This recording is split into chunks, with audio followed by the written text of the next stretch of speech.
There we go. Tension Duelist! It's been way too long since I've gotten to say that, and yeah, I don't know, this is not the return of Yu-Gi-Oh! Entirely, but in memory of Alex Cimo, who did all of the progression stuff to begin with, I wanted to do some drafting of our own with the lovely Kibatu over here, and that is exactly what we shall do.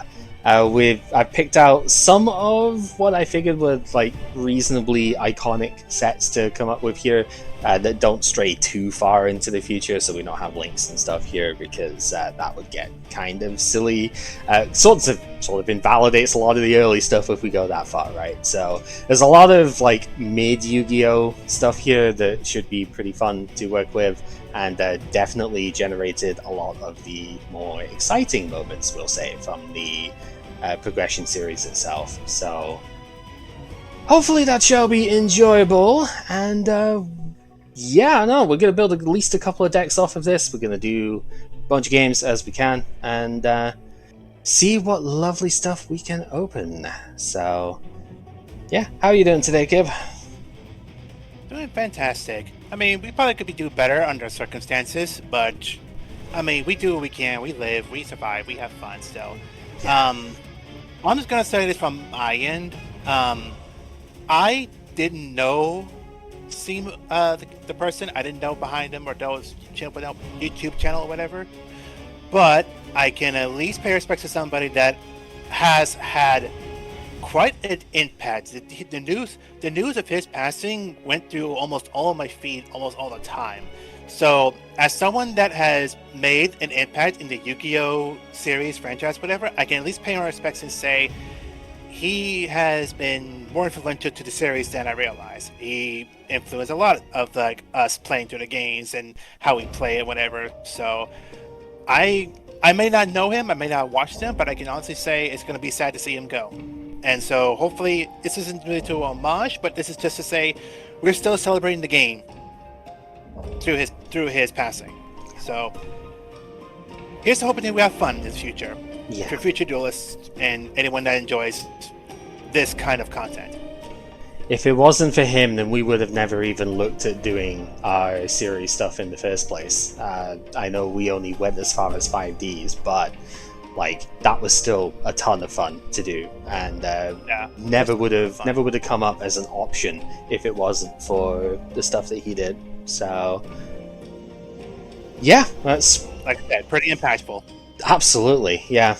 I didn't know him personally myself either, but of course you'd be hard pressed not to see the influence he had on my channel stuff as well, like the history of Pokemon, like the Pokemon TCG was also partly, it transformed from a draft, but guess what? That draft came from progression series in the first place, right? And yeah, him and MBT did the history of Yu-Gi-Oh! in its, not quite entirety, but just about, right? Up until COVID, basically, the era, not, the time period. So, like, the history stuff for cataloging and playing past formats and stuff was another thing that he ended up doing a ton with, and now the Masochist series stuff is something that a ton of people have taken on. Very difficult challenge to do for sure, but a lot of people are going to be keeping that going in memory of him at this point. It's as you say, massive influence on the stuff here. So, we have a lot of packs to open here. We have 6 full sets and 5 packs of Gold Series 3 to work with here, ranging from Lord of the Tachyon Galaxy, because the Dragon Roller pack was one of the better episodes around that time. We have Duelist Pack Crow and Gold Series 3 mostly for the Blackwing stuff, because you cannot have a Cimo tribute without the capability of playing Blackwings. That would just be blasphemous given the infamous Progression Season 1. We have the Duelist Alliance, because it had the new beginning, more or less, of the stuff. The Shaddolls being the particular point that both Gage and Cimo wanted to pull, but there's a lot of good archetype stuff in there. Secrets of Eternity, the intro got memed to hell and back, so we're going to go with that one anyway. Legendary Duelist, the White Dragon Ascension, I think the pack is called. It is the one that had Chaos Max Dragon the Blue Eye stuff to begin with, and that was a pretty big feature in, especially Season 2 had that quite a lot. So we have that in there. And then Raw Yellow Mega Pack, I did actually go back and watch that one, and it was a really good episode in its own right. Very, very close duels in that one. But mostly this is here because Cyber Dragon support is in the Legendary Duelist pack, and this is like the only reasonable pack that I could see that we could get Cyber Dragon out of that wasn't just Duelist Pack Zane Truthsdale. I didn't want to open that because of Call of the Haunted being a common in there, so, you know, free Call of the Haunted doesn't really make sense for a lot of this, and also would probably be in semi-poor taste as well, all things considered. So, you know... Because pulling things off in poor taste in Yu-Gi-Oh! Isn't a thing, right? Oh, totally not. Absolutely never. But, yeah, so that's our selection here. And if you are ready, Kib, I say we shall get cracking with our pack opening. And we'll reconvene once we have a deck or two made, eh? We shall do so then. Alright. Yeah, let's get cracking with our pack stuff here. Hopefully, we shall be able to get some pretty fun stuff out of this. I'm going to start with the Gold Series because I want to start with the Blackwing things first. Well, with the exception of this one. There's technically Blackwings in here, but don't tell Kip, I didn't tell him that bit. So, the main reason this pack is being brought in is because this was the best, most concise way that I could see had Kalut coming in here. And, like, not only can you not have a tribute to Cimo without having Blackwings playable, you also can't have it without specifically Kalut being there. And the Duelist Pack Crow does not have Kalut, which is really stupid. There's a bunch of other stuff in here as well that could be useful. Destiny Draw could be a thing here. Magical Arm Shield might be one of the better back rows that we have here. Blackwing Armor Master is actually really good to get here. I think it might be a super rare in Crow's pack, but I'm not sure. And having a 7-star Synchro, really good for the Gale, which is in the pack there. Destiny Hero Malicious is also pretty good.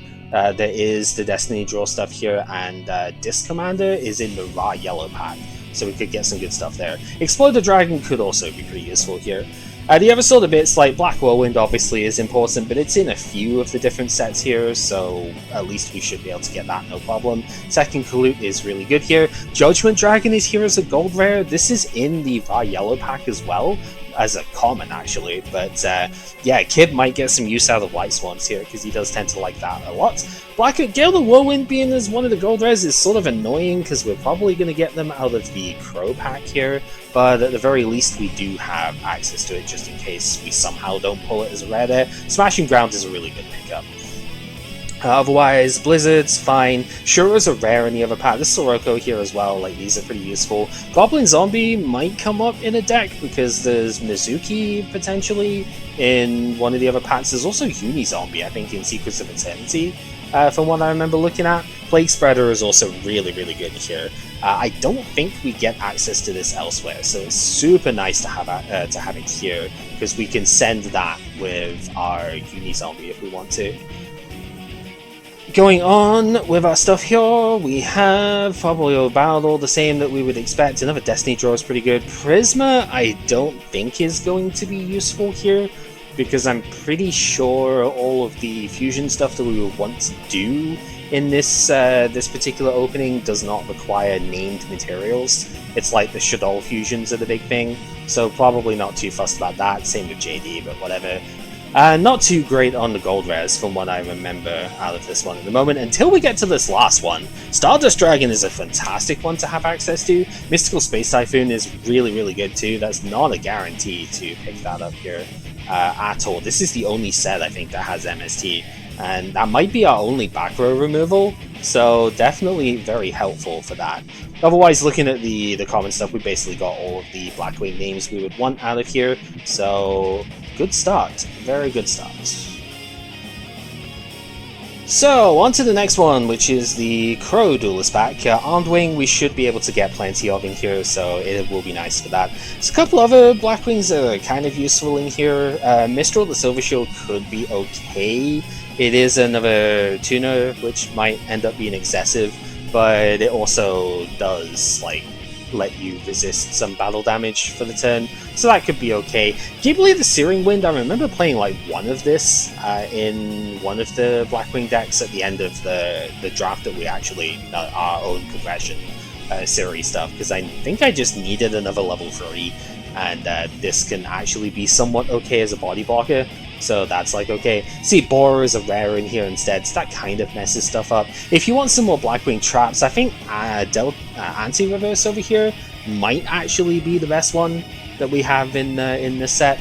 So this can let you basically destroy the face-down spell trap stuff. So could be alright. Blackwings do tend to swarm the field as well, so there is that. Blackwing Dragon is a decent pickup. We will get this in one of the other sets. I think it's the Legends, the Dragon's Abyss one is okay. But it's nice just to get it anyway, just in case. Kochi is not very good. Right, yeah, can't be used as synchro material for the special summon. There's a couple of rank 4s that we might end up getting though, so we could convert this to something that way, depending on what we pull elsewhere. Fane is just like a really bad, yeah, it's a really, really bad Book of Moon. It's not even a Book of Moon because it doesn't go face down. It's just terrible. What does this one do again? Tribute Blackwing, select a synchro you control against that. Yeah, that's awful. Fake Feather I think was like okay, maybe a good enough side deck card. Send a Blackwing from your hand to the graveyard and copy a normal trap from the opponent's graveyard. If Kip pulls like Dimensional Prison or something, we might be able to use that. Yeah, Gale, that rounds out our playset, which is pretty good. Silverwind the Ascendant might be okay. We don't get access to Vayu in order to make this, but we probably can string together, like, Gale plus 5 stars worth of levels or something here, and we'd be able to actually synchro summon this the normal way, so that's kind of cool. Otherwise, nothing too great here. I mean, if we can take advantage of the swarming aspect, I guess Blackwing Strike might be okay, but I think even at that, like, even with our limited removal, we probably don't need that. So yeah, take damage from a card effect, especially I don't think we're taking damage from a card effect like ever during this, so Beacon's probably not going to be that useful. Against the Wind would be the way. Does this trigger on any... Oh, I guess you could trick... That's kind of funny. So you go against the Wind, you bring your Blackwing back from the graveyard to the hand, you take damage by doing that, and then that triggers Blackfeather Beacon to summon the Blackwing that you just put back in hand. I guess that's kind of funny, but not really particularly good. 3 of them in a row, huh? I mean, these Duelist packs don't tend to have a lot of cards, so it sort of checks out, I suppose. Elf and the Raven, like, could be okay if we pull... there's one of the Gust of Batblast, I think it's called. This one, yeah. I've actually used this in a very limited series in Master Duel, like the singleton sort of stuff. It's been kind of funny. If you don't control any cards whatsoever, then you get to special summon this guy. The problem is if you put Black Whirlwind down, then this guy can't special summon himself, but he is a level 2 non-tuner that specials himself, and then your other Blackwings can special themselves onto the board alongside him. So it can actually be kind of decent that way. We do technically have a Mirror Force type card in here as well, probably not going to use that. Zephyros is really cool.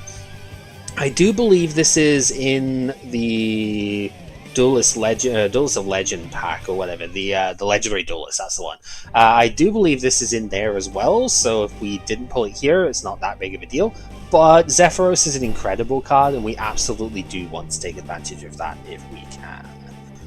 Yeah, Elfin, nothing too different in here. Black Thunder is like a really bad burn card, if I remember rightly. Yeah, so not particularly useful. I don't think there's going to be too much in the rest of these packs that's too great. We've already got playsets of what we need here. Ebon Arrow is just a really bad form of... what's it called? It's like Exarian Universe's effect. It's a really bad form of Fairy Meteor Crush is what it is. So we don't really care too much about that.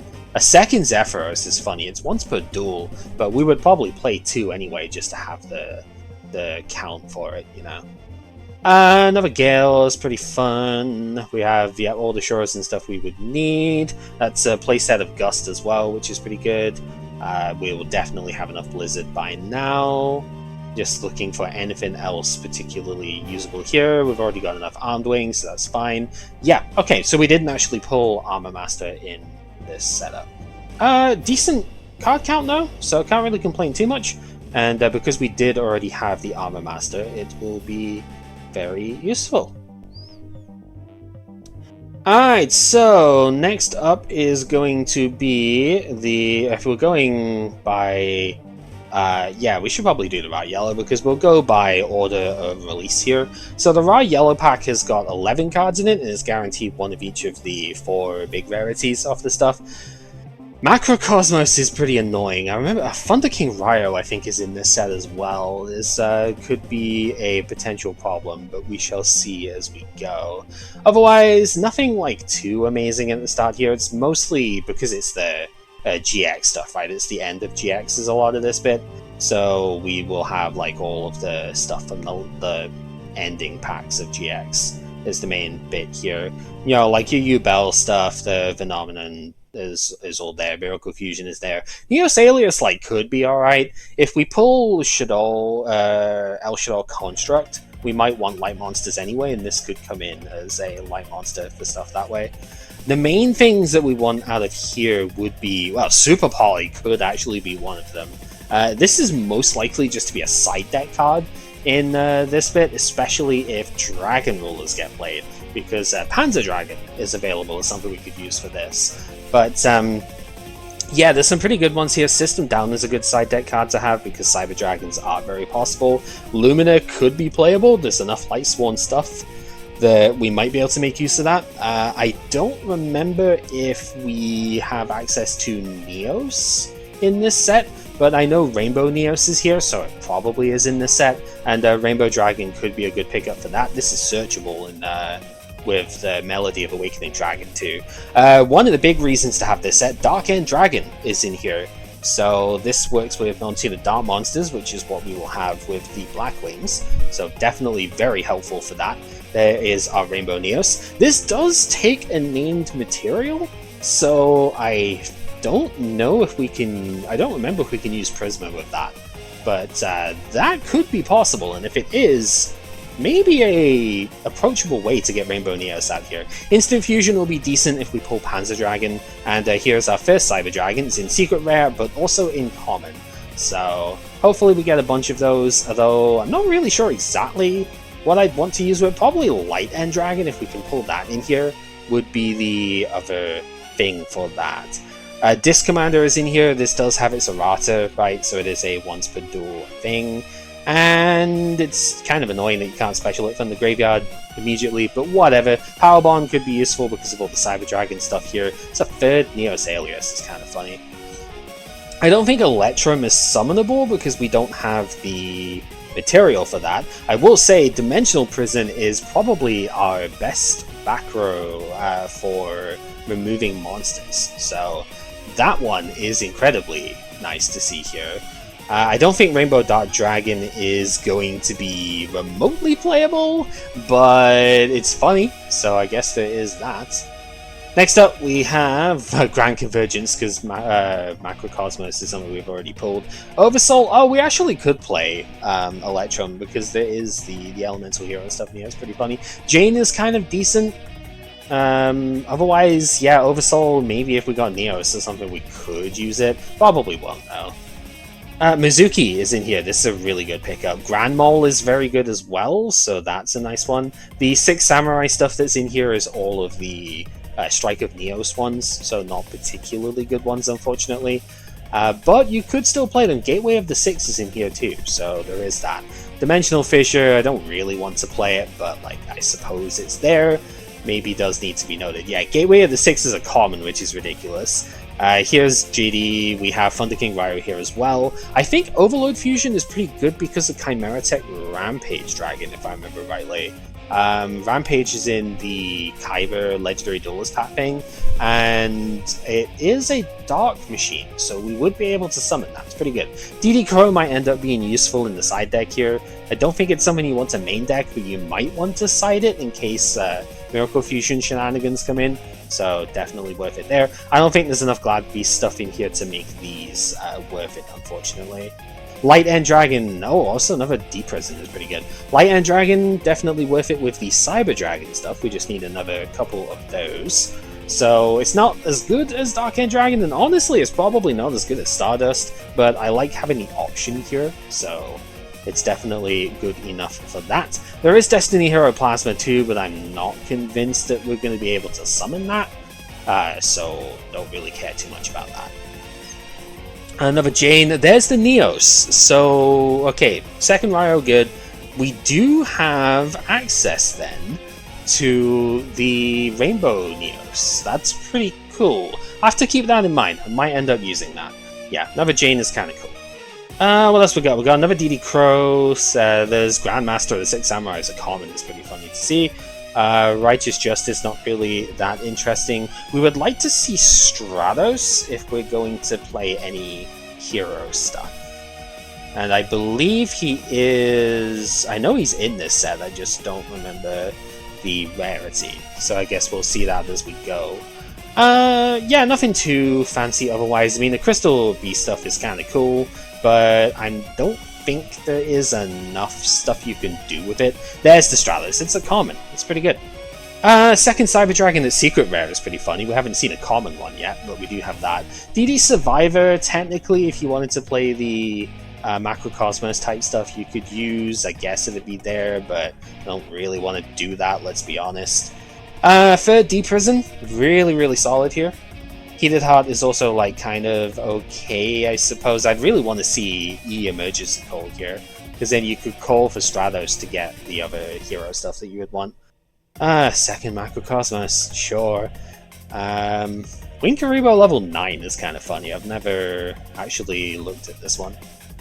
I don't think it's any good, so that's probably why, but yeah. Another Dark End Dragon Card Trooper is something we haven't seen yet, which is actually kind of concerning because it is an Earth monster. Would love to see this for Lord of the Tachyon Galaxy coming up here.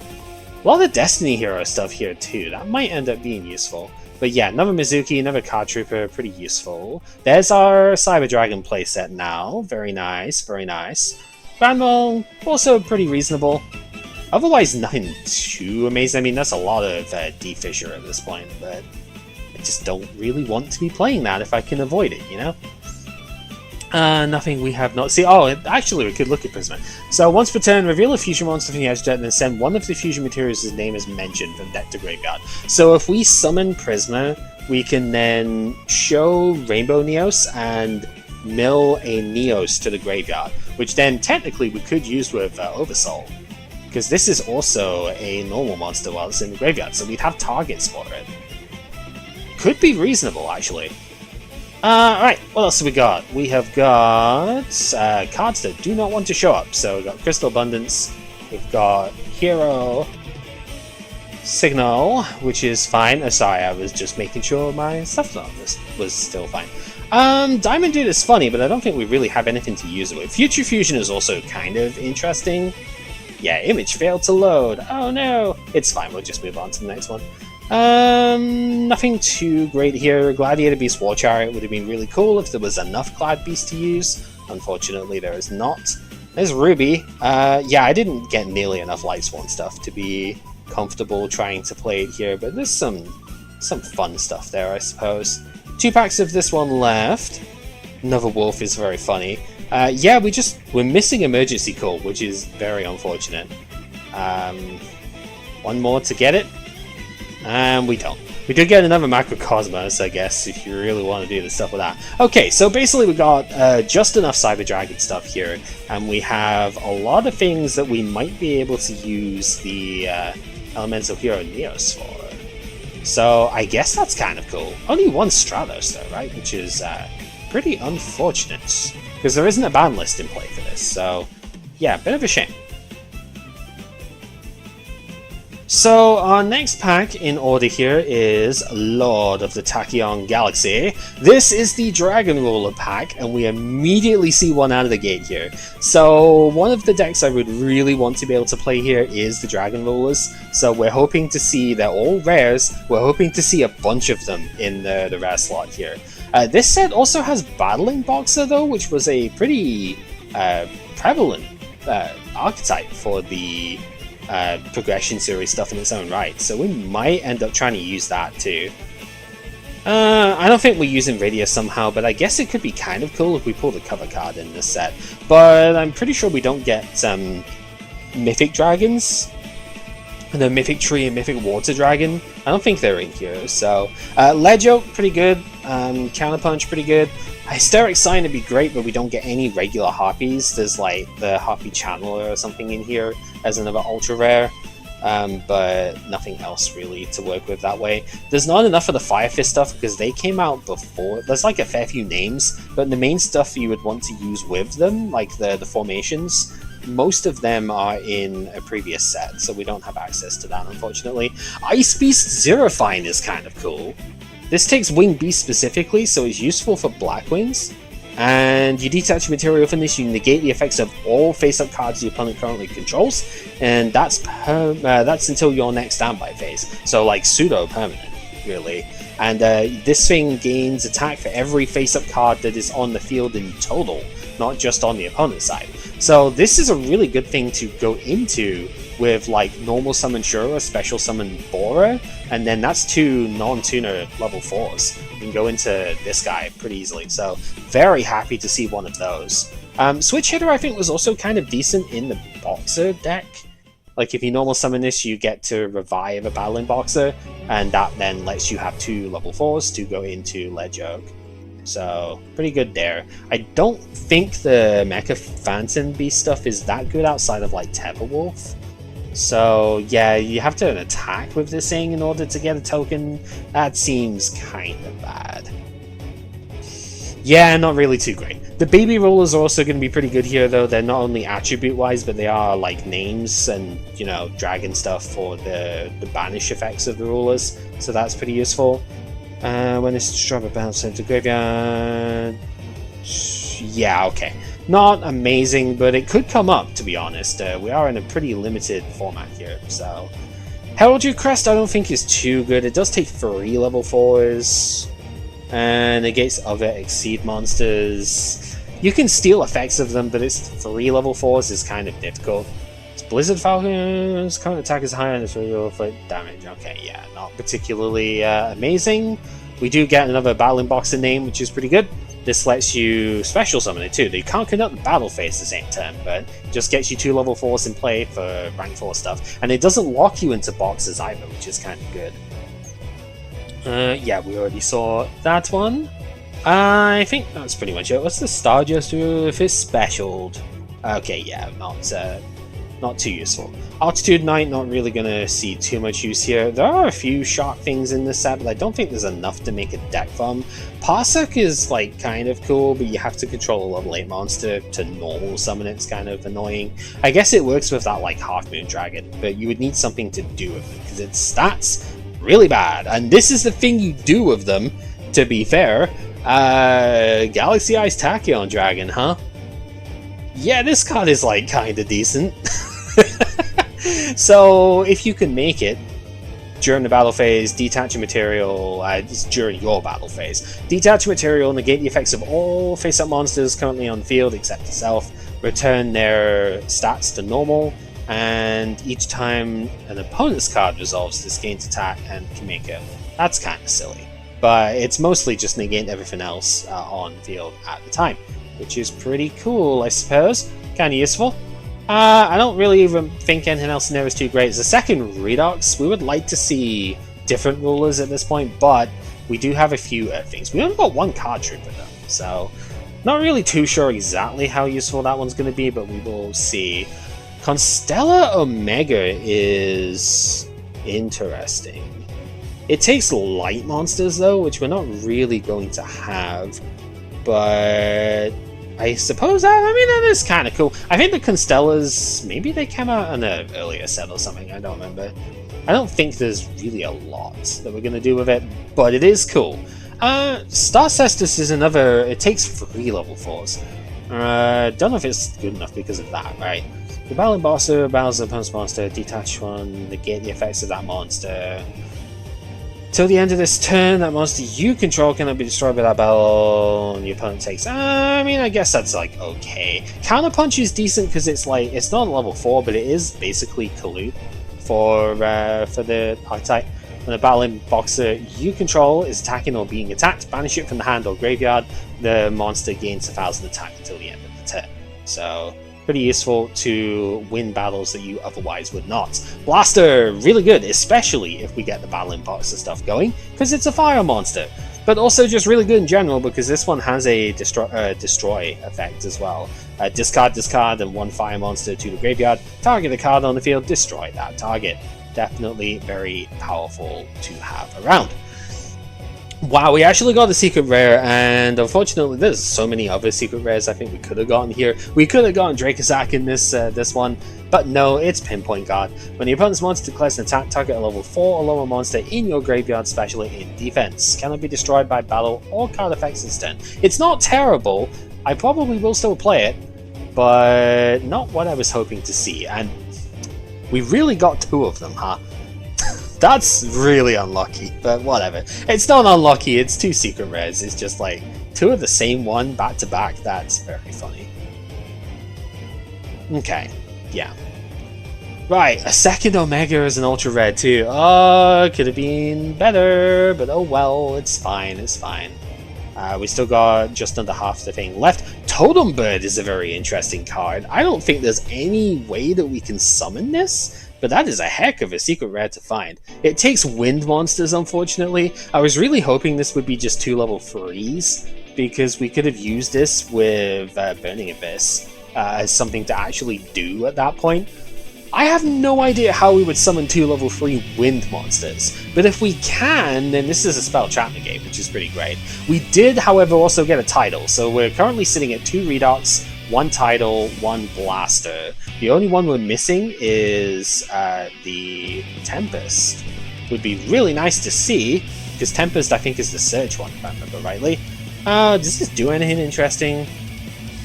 No, not really. It's burn if your stuff gets negated.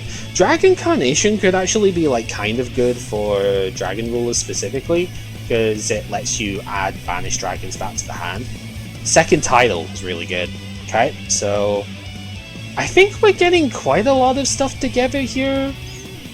Got a few more packs for it. There's a third Redox. Noble Knights are not something we can play. So all the switch hitter and stuff we would need. So I think that bit's looking really good. Mermails came out in a previous set, I think, or it's either previous or like coming out in a future set. Nothing we can really play there. The ultimate rare Constello Omega, that's the one that really gets you, right? That's 3 of these we've seen. This set has been absolutely absurd. Another Tachyon Dragon. What is going on with the holo stuff here? King of the Feral Imps, I think this is the first time we're seeing this. It's generic for level 4s. I don't know if we're going to have reptiles that we want to add from deck to hand for this. There is one that I can think of, though, that might end up being playable. So I'll keep it in mind. Second Blaster, we have so many Dragon Rulers, we just don't have Tempest, which is a shame. 4 packs left. We're going to get it. That's like all the red arts. So there's Harpy Channeler. We can't really do anything with it, unfortunately. But it is cool. Another Ultra, right, to see here. Madolche Knights and another Blaster. Jeez, I cannot really complain at all about the amount of Dragon Rulers that I have here. I just wish we were slightly more varied in them, you know? But yeah, Madolche Knights, we can't play Madolches. And there's the Tempest. Alright, never mind. Never mind, I take it all back. We have all of the Dragon Ruler stuff and it's absolutely insane. Final pack of this one, another Legio. This is the only Glassjaw I think we pulled in this entire thing now. Yes. That is slightly annoying because Glassjaw is one of the better ones. I may be very slightly light on box and names, but I think I have enough that we could probably still do something with that. So, yeah, I mean, I really could not ask for a better setup than this, right? We have, count them off, 4 Redox is funny, 3 Blaster, we have 2 Tidal, and 1 Tempest, so we have 9 Dragon Ruler names that we can play. That is unbelievable. The only thing we missed is something to do with them, but to be fair, in this set there is only one thing to do with them, and it is a secret rare, and instead now we pull Totem Bird and Pinpoint Guard. So, whatever. What is our Baby Ruler stuff looking like before I move on any further here? We have 3 Reactor, 4 Stream, 4 burner, and 510. Okay, we have loads. So, fantastic. Alright. So next up is Duelist Alliance, which is the Shadol, Burning Abyss, and I think Yang Xing pack, right? There's also Satella Knights in here that could end up being kind of useful. Mostly Shadols is what I would be hoping to see in here. And, well, the first one we have is Squamata, which is pretty reasonable. This is effectively Man-Eater Bug, but if it is sent to the graveyard by card effect, you can send a different Shadow, which then is also sent by card effect, so it gets its effect as well. It's pretty good. What does this one do? Spell Charm monster effect is activated, send a face-up Hell Knight to the graveyard. Okay, I mean, if we do get a Stellar deck, that could be kind of reasonable. Not expecting that, though. We'll see. UAs are also in here. The UAs are in here and in Secrets of Eternity. That was another very big deck to come out of the Progression series. I think it came in much more later on, but Monarch Stormforth is in this set. We could definitely play UA stuff if we wanted to. And they're Earth, which means we could use it with Redox if we wanted to. Perfect Ace is definitely one of the ones you really want here. Once per turn during opponent's turn, when a card effect is activated, discard a card, negate the activation, and if you do, destroy it. So you definitely want this guy on the field here. Hedgehog is pretty good. I remember Vega is pretty decent as well. You can special summon another Tellarknight from the hand, which is pretty useful. And then the Tellarknights basically have effects when they are summoned. So that can be a way to get up to... these can actually work with the Constellar card that we got before, so could be useful. Flash Knight is a rare. I don't think we're going to be able to get into the pendulum stuff too well, but it is a 7 scale in case we do. Yeah, these ones did not want to load, that's fine. Let's get Recover. It's in the graveyard, opponent's 5 more cards in extra than you. Yeah, it is a tuner, but I don't think we're playing that one somehow. Spicy Spy is very silly. Yeah, not really particularly good, so we don't really care about that. Nefarious Archfiend, Eater of Nefariousness is, like, actually okay. It is Spellcaster support. All the Shadols are Spellcasters, so we could potentially blend into that a little bit here. This is another free special summon if you have a Spellcaster, and it pretty much lets you... Yeah, it pretty much just lets you go ahead and get an extra summon for rank 4. It's pretty good. Curse of the Shadow Prison is like the original Shadow field spell. I don't remember it being very good, so we don't really care too much about that. Hello, El Shadow Construct. Holy, okay. Now we're talking. Construct is absurd. It's not unalterable, but it is definitely up there as one of the best things that I wanted to pull here. It takes light monsters, which we do have a few of already, so that would be pretty good. Thunder King Ryo works with this, actually, is pretty silly. Also works with the Neo stuff, is kind of fun. So, yeah, no, this is like the big payoff for Shadol. So now we just need to get more of those. We did also get another Stellar Knight. I think Altair is one of the better ones, so Altair. Yeah, because it summons one from the graveyard, which is pretty good. So, like, this could end up being useful. Like I said, Monarch Stormforth is in here. It's kind of just quick play Soul Exchange, although I don't know how you would tribute summon on the opponent's turn, but whatever. It's Soul Exchange without the... it swaps the battle phase restriction for the can't special summon from the edge of the deck. But if you want to play UAs, this is going to be the way you do it, right? So, right, I think a lot of the Shadows are in the rare slot. Whoa. A lot of the Shadows are in the rare slot, so we're going to have to look for that. Secret Rare Odd Eyes Pendulum Dragon, that's fun. I don't think there's going to be anything playable with that, but there is one, right? I think Rune Eyes Pendulum Dragon is in one of the other sets, like Secrets of Eternity or something. Maybe we pull that, and that'd be really funny. Shadow Falco is really good. It's a revival for Shadow monsters, so... it revives itself if it gets sent by a card effect, so that's really good. Battleguard Rage is like warrior support stuff, don't really care about that. Yeah, you can tell I haven't really played with a lot of these cards because I don't have to read a lot of them here. I know what Lancia does though. Lancia is really stupid. What else we got? Oh, Perform by Turn Toad is pretty good. So another Squamata here. Aria is a really annoying card, but I don't think there is a reasonable way that we can special summon it. However, I mean, I do have Pinpoint Guard, so like this could be very irritating actually. Basically, it prevents Melodious monsters from being targeted or destroyed by battle, targeted by card effects, destroyed by battle, whilst it is special summoned.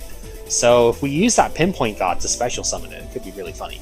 I'm excited about Turn Toad because it has a pendulum effect to Sword and Shield, one of the opponent's, one face-up monster on the field in general. So we'll be able to win battles that we otherwise wouldn't be able to. So this can be like spot removal, but also if we play enough like scale stuff, we might be able to use this to special summon stuff like Aria. So that's kind of cool. Then Blue Brawler, I guess, is a cannot be destroyed by battle dude, so I guess that could be kind of annoying to get over here, so we might need to keep that in mind as well.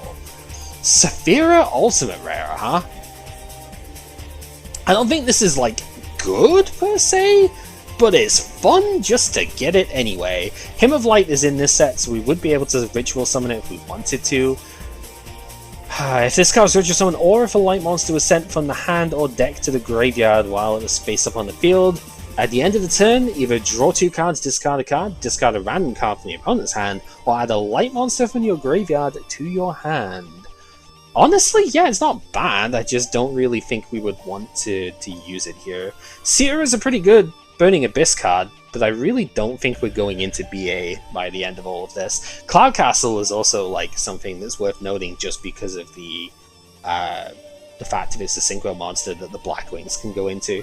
When it's Synchro Summoned, target level 9 monster in the graveyard to special it. There's like Big Whale, I think, is the one that you could summon with this here, but we'd need a rank 9 for that to be worth it. Level 8 or lower monsters cannot attack the turn they are normal or special summoned. It is very annoying, so we'll keep that in mind. There's a lot of hollows going on with it here. Pretty sure Burner Visor is really bad, so we don't really care about that one. We did already get Vega, right? Yeah. Hypno Sister! Isn't that the one that made, like... I'm trying to remember lore stuff. Isn't this the one that, like, messed up Sambel or something? I don't know. So if there's cards in the Pendulum Zones, then this gains bonus effects and stuff like that. So I suppose that's, like, kind of cool. Don't think we're going into Pendulums that much. So, and we would rely on Kib playing them as well. There's another Satella Knight. This one sends one from deck to graveyard. That actually could still be useful though, because you could use that with Altair to summon one back. So, seriously, a second Odd Eyes Pendulum Dragon? Really? Huh. Sonata is like okay if you have another Melodious monster, you can special summon this one, and then all Fairy type monsters gain attack and defense. Is level 3. So, like, I don't know, maybe second Flash Knight's kind of cool, I suppose. So, second Odd Eyes Pendulum Dragon, though, is very weird. UA Mighty Slugger, kind of decent. Here's the ritual for Saphira. If a ritual monster you control would be destroyed by a battle or card effect, banish this in the graveyard instead. Decent protection. So, not really too bad there. There's a few super heavy samurai cards in here. I'm not really going to read most of them, I don't think. I might read this one, though, because we have benefits for light monsters, right? Tribute one other light monster, add a level 4 Dark Warrior from the deck to the hand, then send one card from hand to graveyard. Is kind of bad, right? Banish a dart from the graveyard, target a monster on the field to lose 500 attack. Also sort of bad, but whatever.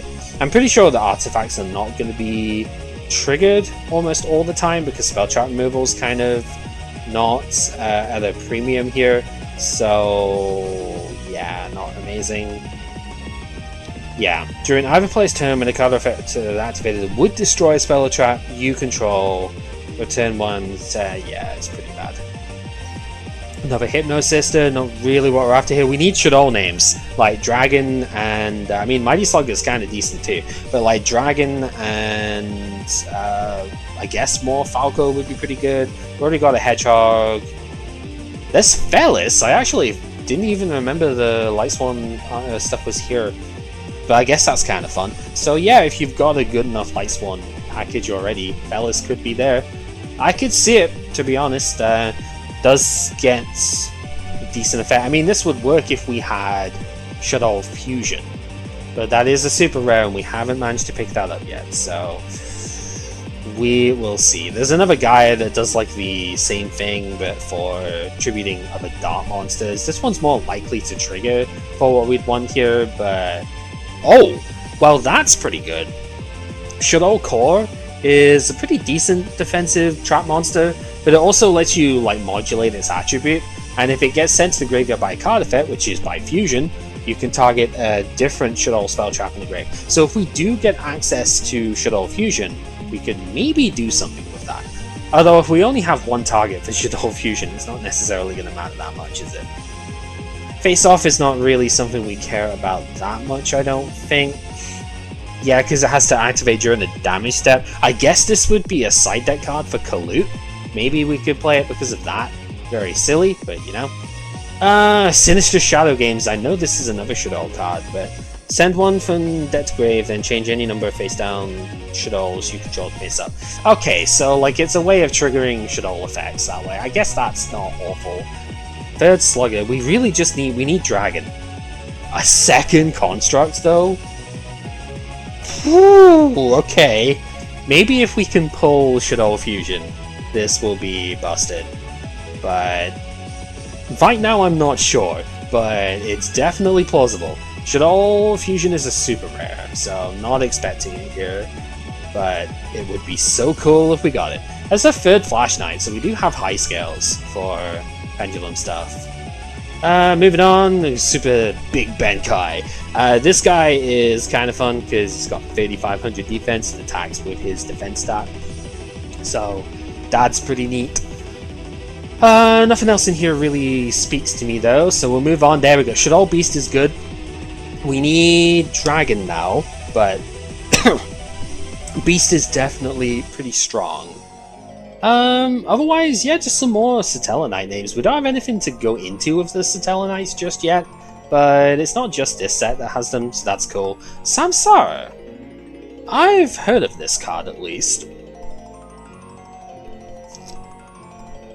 So it's a level 5 generic Synchro. And then it needs to be destroyed by battle and sent to the great or opponent's card effect to revive a different monster. Okay, you know what? Not the best, but it is a level 5 Synchro. That is something that we don't have otherwise. There may be some use for this. Skybridge, Special Summon, different Teller. Oh, and then you gotta shuffle the original one back. Blah, okay, never mind. Not very good. Graph is pretty cool if we had anything to do with the Burning Abyss, but what's his face? Dante is a secret rare, so good luck with that, I suppose. 3 more packs left. Deneb. Isn't this one kind of good? If this card is summoned, add a Teller from deck to hand. We've got like some pretty good Teller Knights, but we don't have any payoff for them yet. Another Seer is pretty good, because if Seer is sent to the graveyard, you get to special another Burning Abyss card. But again, it's just like we really won't have anything to take advantage of the Burning Abyss monsters, which is a bit of a you serious? A third construct? That's hilarious. Whipsnake could be playable, mostly with the attribute, but because it also has a Sword and Shield effect during either player's main phase, so we can use this to get around battle stuff as well, which is, although it's not quite as easy to do, still possible. Last pack, we did get a dragon at the very end. That is really cool. And there's another Satella Knight I didn't know. Oh, this one just burns for 1000 if it's summoned. Okay, why is this one a super rare? That should be common, right? Whatever. This pack was absolutely bonkers. We got triple construct. We didn't get Shadol Fusion, but I don't think we can really complain there. Like this is way too many hollows, I'll be honest. Seems absolutely insane, but I'm not complaining whatsoever because we could do some kind of fun stuff with a lot of this. I think we really are like bare minimum on Shadol names though. We got one Hedgehog. We did get a full playset of Squamata, which is kind of decent, but we got like one Hedgehog, one Falco, one Dragon, one Beast. But like I think that should be just about good enough. So we could definitely build Shadol with constructs like as our main bit here. That's going to be really tough to get around too. So yeah, very happy to have access to that. So let's move on. So next up is Secrets of Eternity, and this one, this is one of the main cards I would have been looking for in the common slot actually. Gigabyte is a reptile, so King of the Feral Imps can search it, and then this can just special summon itself if you have a spellcaster. So that's pretty. Oh, excuse me, that is pretty good. Otherwise, there's not going to be a whole lot in most of these bits. There's Infernoids in here. The Infernoids are all like fire attribute, right? So maybe we could use them with Blaster or something? I don't know. Actually don't know what this one does. It's a worm, not a dragon, so that's automatically whatever. If it's destroyed by battle sent to graveyard or opponent's card effect, special summon an Earth Pendulum from your deck in defense position. I don't know what Earth Pendulums I would even have, so yeah. Despot 03 is in here, but I think you need to pull like 4 sets in a row to make the Despots work, because we got 01, but I think 02 was in the set in between the 2 that we've opened here, and then Despot 04 is in the next set. So, Kawaki Mirror Overlord. I don't think this does anything we can use, right? Have to reveal a rock monster so it wouldn't be destroyed.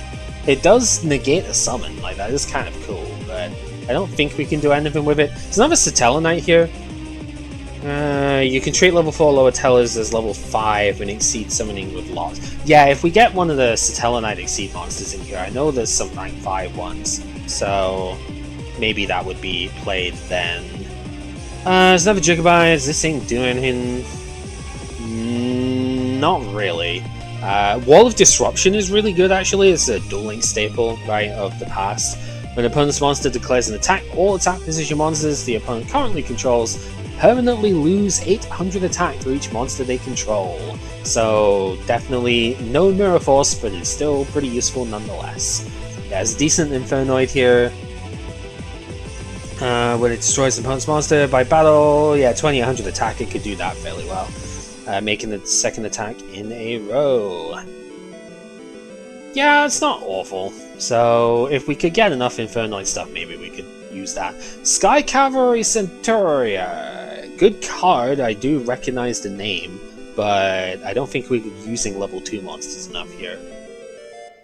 Which is a shame, because the cards otherwise, it's like pretty reasonable. So, yeah. Void Expansion is the field spell for Infernoids at this stage, right? I'm pretty sure Decatron is not available like until quite late in, so we're probably not going to be able to use Infernoids that way. Special summon. So you can special summon the token during your standby phase, and then banish Infernoids you control instead of those in the grey. Okay. Fair enough. I guess that's, yeah, that's kind of reasonable. Alright. What else we got? UAs! We've got Blockbacker. So this can... They all special summon themselves by returning another UA monster to the hand. That's why you kind of need like Monarch Stormfall to tribute summon one first, because I don't think we have access to the level 4 ones. My midfielder is the only one I think that was available at this time. I don't even think it's in the sets that we're opening here. So, yeah. Isn't a super rare is Flutist, kind of whatever. Again, super heavy samurai stuff, maybe I'll look at them at the thing, but... I don't know. So you have to banish 2 Infernoids for that. So we would need a lot of Infernoids to make that work. And then they have to go to the graveyard too. I'm not really sure how we would do that. There's another Burning Abyss monster. Yeah, I'll have a look at the Flutist later on. But yeah, we didn't get Dante, so we're probably not playing Burning Abyss, unfortunately. Yeah, a lot of the basic sort of lower... rarity Infernoids in this one, so maybe we could use that. Extra Net is a very funny field spell, but I don't think we're going into the extra deck enough for that. For monster special summon from the extra deck, the opponent gets to draw a card. It is literally just 2-sided Max C at all times for the extra deck. I guess that would be kind of like Fuelos, but yeah, now we get Libic as well. Of course we get a whole bunch of the Burning Abyss cards where we don't have the stuff for it here. Part Naga, yeah, I'll have a look at that as well. Part Naga could be interesting for sure. Cleaforts are in this set as well, but they're all super high rarity, so I don't think we're getting that. I like the name of this one, just Explode Possum. It's kind of funny. Explosum is the thing for it, right? It's very silly, but that's as far as it goes. Wendigo! Okay, Wendigo is like not great, I know, but it is a second Shaddoll name that we can summon. If I play some wind monster stuff. Which, I mean, I have Tempest, so you know, it's all possible. So, target one monster you control as a quick effect this turn cannot be destroyed by battle with a special summoned monster. This card sent to the graveyard, target the Shaddoll spell trap in the graveyard, add it to hand. The only spell trap we have is Core. We didn't pull Shaddoll Fusion, but like that could be good enough, to be honest. So, I'm happy enough to see it. It's like the one Shaddoll in this set, I'm pretty sure. So, that's kind of cool. Good and evil in the burning abyss. It's a ritual spell. Because, yeah, I forgot Malakoda is in this set as well. There's a ritual monster for burning abyss. Why is this a super rare? Whatever. Vanishing Lanius is funny, but I don't think we'll ever use it with that. Soul Piercer is more super heavy stuff, but that's fine. Yeah, Farfa's in here as well. There's Unizombie, so that goes with the Plague Spreader and the Mizuki that we got earlier on. So, possibly we could use that. We'll see. Yeah, nothing else that I am too fussed about within it here. We got, yeah, another Kagna. What is Kagna's thingy again? It's sent to the graveyard, send a Burning Abyss spell trap from your deck to the graveyard. Yeah, but like the only one we have is the ritual spell. So that ain't happening, good sir. Mischief of the Gnomes is very stupid because it reduces monsters' levels by 1. And specifically in the hand. So, yeah, it's very stupid though, because you can disrupt a lot of plays with that. I guess this could be kind of funny with like the Infernoid stuff, but nah, not really likely. Raid Raptor Nest, don't really care. There's not enough Raid Raptors because I think they were in a previous set as well. So, unfortunately, this is not going to come into play here. I don't think Rise Falcon was amazing either. It takes 3 level 4 Wing Beasts. Yeah, even with Black Wings, that's not happening. And we already have Ice Beast Zerifines, so we really don't need this. Doggy Diver! Look at this guy, he's so adorable! When your opponent controls a monster, and all face-up monsters you control are level 4, special summon this from hand. This card cannot be used as Exceeds material except for a Warrior Exceeds. Very funny, not very good. That's unfortunately a lot of the name on stuff here. Alright, next up, UA Playmaker. We do have a few UAs as we go through, so like with Monarch's Stormforth, we could maybe build something with UA. We have like triple Redox. Wait, technically got 4, but we have triple Redox as well. So like we have use for Earth Monster stuff. There's a possibility, I guess, that we could use something that way. Yeah, Part Naga, so it's Pendulum Effect. Target a face-up monster you control, gains 300 for each performer power till the end of the turn. If this is normal or special, it is level 5. If it's normal or special, target a monster you control gains for each performer power. Level 5 or lower monsters cannot attack. That is the entire bit for this guy. That's the thing. It's the floodgate at the very bottom. Yep, and it's got like 2100 defense too, so I guess that's kind of cool. Jinzo Jacta, not really useful at all because we don't have any Jinzo based stuff. I was really tempted to put in like one of the battle packs because of how much that like was fitting for stuff here, but there's too many DM staples in them, like Harpy's Feather Dust, the Heavy Storm, etc. So I didn't do that. Can't really see anything else. I mean, what is this thing? Come on, from the hand to graveyard, target 2 face monsters you control, their levels become the original. Yeah, okay. Understandable, but really, really terrible. Eye of the Void. Special summon an Infernoid in your hand, ignoring its conditions, but its effects are negated until the end of the turn. I guess that's kind of cool. We do have a lot of Infernoid stuff, actually. So, like, I might have to look into that. We have triple Blaster as well. We got like 4 Redox, 3 Blaster, 2 Tidal, 1 Tempest. So might need to look into this. fire stuff for that. Another uni-zombie is pretty good. Wall of Disruption, pretty good. Otherwise, not really anything that I recognize, so there's probably nothing that amazing. Another Blockbacker, and the third Wall of Disruption is kind of neat. Toy Knight I remember not being particularly good, because you have to special summon Toy Knights in hand. I mean, this can make rank 4s pretty easily, but otherwise it's like really bad, so I think we've got better stuff that we can do than that. Third Uni-Zombie is pretty good. Marmoting Captain, yeah, that one's like kind of alright, yeah, because it's like shuffle one back, or put one to bottom, draw a card, and if it's a monster, special summon it or something. Oh, Menaphis Horus is kind of good. If this is synchro summoned basically by a Fet monster is what we'd be most likely to use here. Target one other card on the field, negate that target's effects. That's really nice. We do have a few pendulum things, so we might be able to use the pendulum effects one as well, which is kind of funny, but I don't think we'd be able to go much further than that. But we'd have to see. Could be kind of decent. Yeah, shuffle a card from hand into deck, draw a card special if it's a monster. Yeah, I can see why that would be used in Samurais. And then the last pack from here, Lapis Lazuli.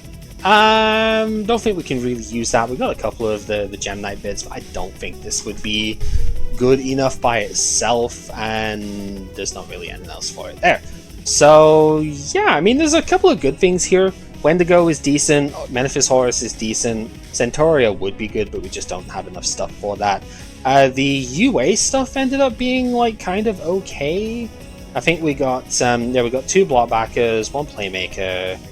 I thought there was another one, but maybe not. I'm not counting Turn of Tactics, because I remember reading that. It's not very good. And yeah, I think that's the main sort of it. Yeah, I mean, technically we have Lapis, I suppose. We could do stuff with that if we really wanted to. Seems like a reasonable amount of Infernoid stuff too. I might actually have to read them and see how that goes. So we have one more pack here, the Legendary Duelist White Dragon Abyss.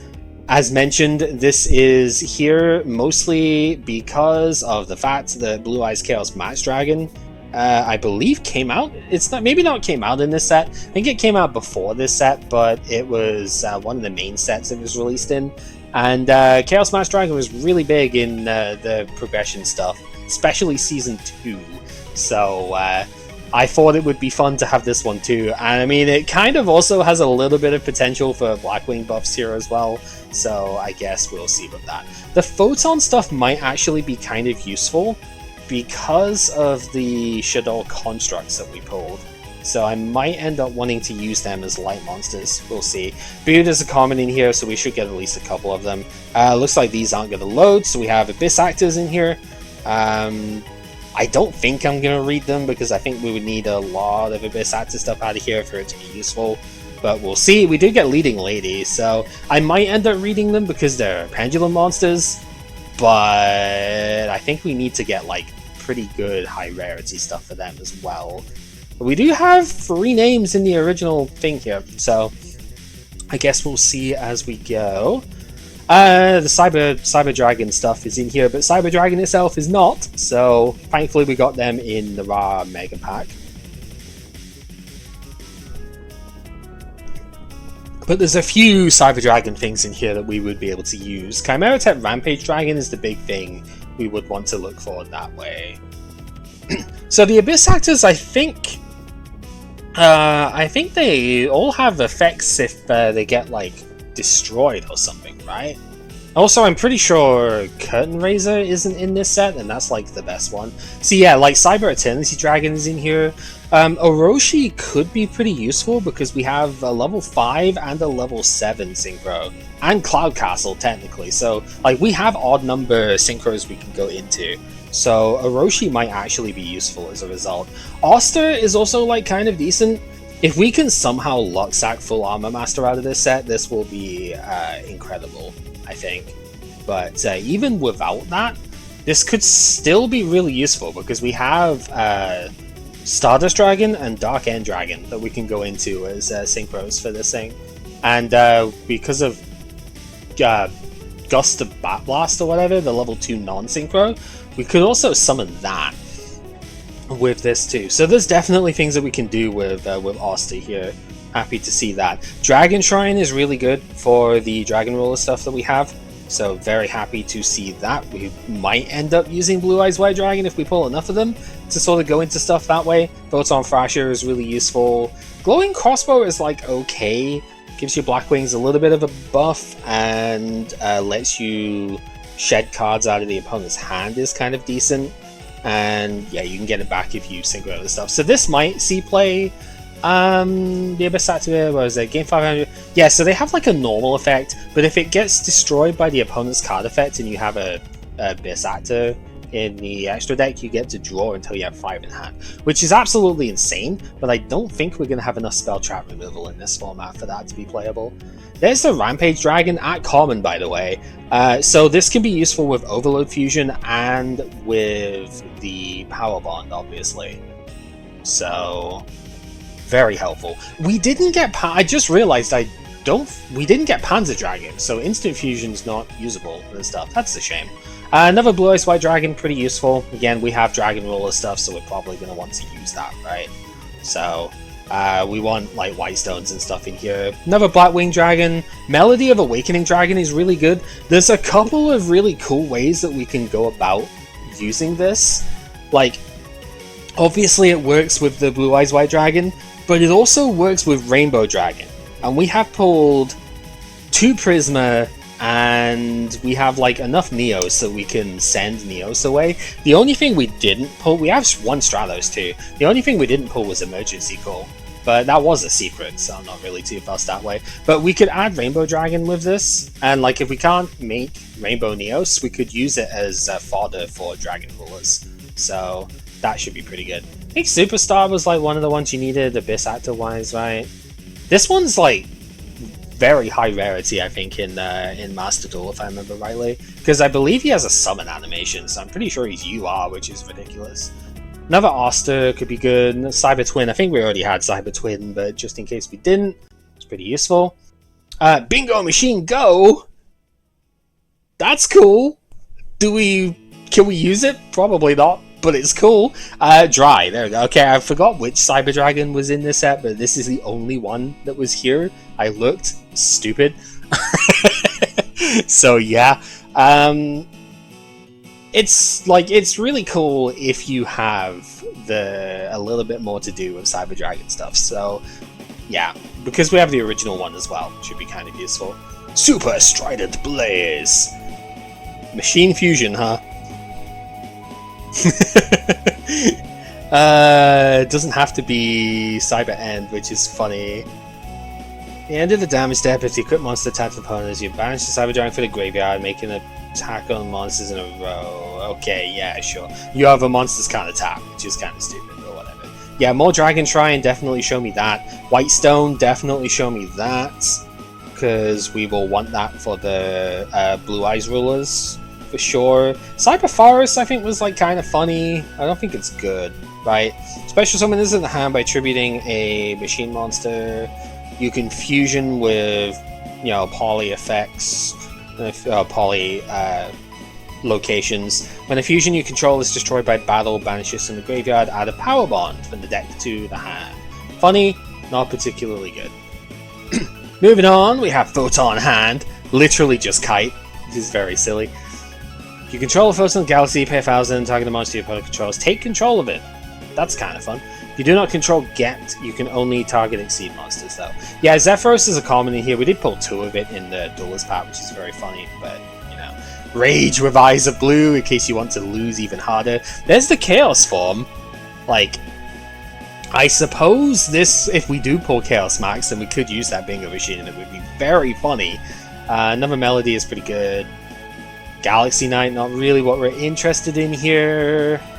There's a field spell for the Abyss Actor stuff as well. Field one, and an Abyss Script in the hand. Yeesh, okay. You control a Pendulum Summon Abyss Actor. Oh, that's how you... Oh, I see. Okay. If your opponent, while you control a pendulum summoned Abyss Actor, any monster effect activated by your opponent becomes destroy one set spell or trap the opponent controls. Very silly. Okay, that's how you do it. Very silly. Whatever. I mean, we did get triple superstar. Photon change. I'm not gonna read the Photon cards, I'm afraid. I don't think Gept is even in this set. So whatever. There's the playset of Blue Eyes if I didn't already have it. We do also have Maidens that we need to consider here as well. Maiden is also a spellcaster. We might be able to use that with the Gigabyte and the Archfiend Marmot. So, like, that could be funny. I mean, I guess the Fiat is pretty cool. Nothing else we really care about too much in here, though. Excellite. This is another Photon thing, right? Control no monsters, special summon level 4. Galaxy or Photon from the deck. Cannot normal summon a set during the turn you activate it. But you can't use that with Thrashers, so, like... I know there are other ones that can special summon themselves if you, like, control a Photon, right? But, Farce, not really too fussed there. I think we do have a bunch of this guy, too. So we have scales for the Abyss Actors. I'll have to have a look and see if they're, like, going to be fun to play here. Oh, Blackbird Close. I think we might have actually... this isn't quite the same, is it? Your opponent's monster your opponent controls activates its effect. Send the face-up Blackwing you control to the grave to negate and destroy. Then special summon Blackwing Dragon from the extra deck. Yeah, maybe. It's possible. I wouldn't call it guaranteed. There's another Whitestone. It's pretty okay. Otherwise, nothing too great here. Another Theater, I think we're definitely fine on that one. We have Rise of the Abyss King. Oh man, they've got some pretty good names, I will say that much. And then we have, Photon Vanisher. This one, this is the one that you summon if you already have a Photon on field. So I suppose that's kind of neat. That's the third dry that I remember seeing. And then the last pack that we have here. Blue Eye Solid Dragon. Not particularly solid, but normal or special, target a face of monster, but negate its effects, cool. If the opponent activates a card or effect, you can shuffle this in the field into the deck to special summon Bude from the deck. Yeah, not really happening there. So, he's no Dragon Spirit or White, that wasn't even in this set. So, kinda cool. Last one here with a bit. I mean, Bingo Machine Go, I unfortunately don't think is going to be that useful because we really don't have a lot that we could use that with. We didn't even get, like, the Ultimate Creature of Destruction or any of the other Solar Spell traps that specifically mention Bude. Like, Melody of Awakening Dragon is cool, but it's not the same. We have a lot of stuff that we can do with Blue Eyes in here, and that's fine. It's just we didn't get the spell trap stuff for it. But it is a real shame because this card is bonkers, and it would have been lovely to have been able to play that. But no such luck. Also, we didn't get anything like Simoon or Full Armor Master, but I'm not really complaining too much. I think the rest of our polls are perfectly great when it comes to stuff that way. So... we have at least 2 decks to build. I think we might end up trying to build a third one here. We will see. But we have plenty to try and build here. So let's get to it and see what we can create. Okay, after quite a while deck building, took about half an hour with the stuff here, we have 3 decks that I would like to play here. The first one is going to be the Blackwings, and we're filling this up with the Shaddoll cards that I picked up here as well, because the Shadolls, we do not have enough of them to make a separate deck. We only pulled 1 copy of like 4 of them, and Squamata is really good, but we just didn't pick up very many of it here. So we're going to throw them in here, and hopefully this doesn't mess us up too much. But I was kind of running out of the main deck stuff I wanted to play anyway, so... yeah, main stuff that we're looking at here, of course, the Blackwings all have some pretty good extra deck tools. It's by far the best extra deck that I can play here. I can use every monster in this extra deck if I really want to. even the Wendigo, because we can use it with Shadow Core, so that's pretty cool in its own right. Blackwings, of course, are very good at advantage engine stuff, so we do, because with Black Whirlwind, we just get more and more of them as we go, and we have a lot of cool tools that we can use with them for various removals and other stuff. Side decks are mostly going to be relatively the same. We've got Grand Moles because it's just good spot removal, especially with a lot of our special summon stuff available. DD Crow in case we do see any Miracle Fusion type stuff come in. System Down because Cyber Dragon is a pretty big threat, and we did pull 3 of it, so we might as well. Super Poly if Kib is on Shadow, or any light deck that I could use Shadows with. So we'll have that as 1 copy pulled as a secret rare, so there's that. And then Wall of Disruption is the other main one we'll see in pretty much all of these side decks here, because I don't really know what I would do as far as main deck stuff with it, but side deck seems pretty reasonable here, and it could be another battle trick that we need to completely shut down his field. The second deck that we built is Battling Boxer. We did only pull 1 Glassjaw, but we have 2 Lee Joke. So even though we can't do that much with the extra deck here, we have triple Blaster and Burner as well, alongside a decent number of boxes here. And they can be pretty powerful in their own right. Lee Joke is a really annoying card to get rid of, so we're hoping to be able to do some fun stuff with that. To round this one out, it's mostly the zombie package here, because Unizombie can send Mizuki to the graveyard in order to become a level 4 tuner, which can then go with the Battling Boxer stuff potentially to make Stardust Dragon. And otherwise, maybe we eventually get up to like a rank 4 or something.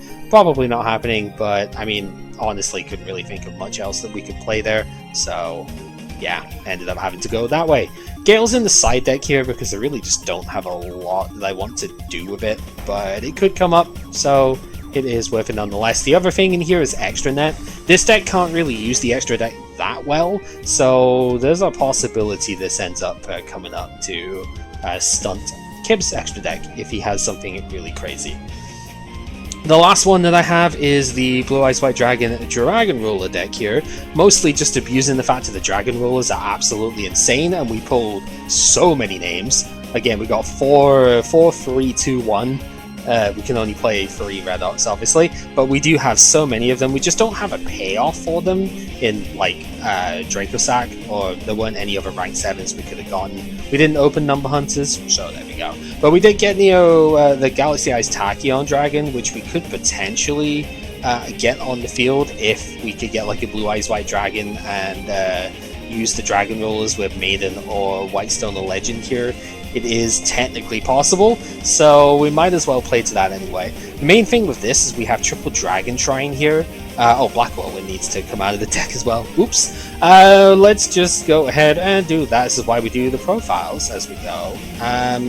We will put in these guys, because it would be very silly to not have the stuff for that. So, yeah. We can have plenty of dragons to go in with, lots of different stuff here. We've got the 1 Whipstake and 1 Turntoad that we have here as well. Obviously quite useful for battle shenanigans, so we might be able to use those to good effect as well. I guess we'll just go in with a 14 card side deck over this one because I can't think of anything else I actually want to play here. So, oops, but that is fine. Yeah, this is what we've come up with out of him. I don't know if any of these decks other than the Blackwing stuff's going to work, but it should be fun, so let's see what we can do.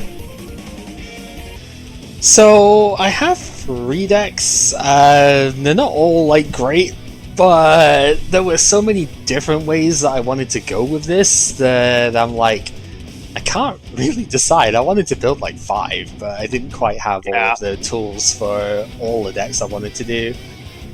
And that's what it comes down to, is that you have stuff, just not all the stuff you could ever ask for. Yeah. So I'm annoyed that you're only down to like 5 Light Swords. Yeah, I was looking like Swarm-wise, because I pulled Felis actually as well in Duelist Alliance, I think it was, but I didn't have enough other Light Spawns to use it with. So think I have enough to at least be satisfied with this results. Maybe. Right. I was We're gonna see thinking. I was thinking that was one. That was definitely one you would look at, considering the raw mega pack stuff. Yeah. I got Just like didn't draw a whole lot. yeah, I got like one Lumina, so I couldn't really do much that way. Right. My decks that I've used for made for this are illegal. Oh, what have I done? That's it.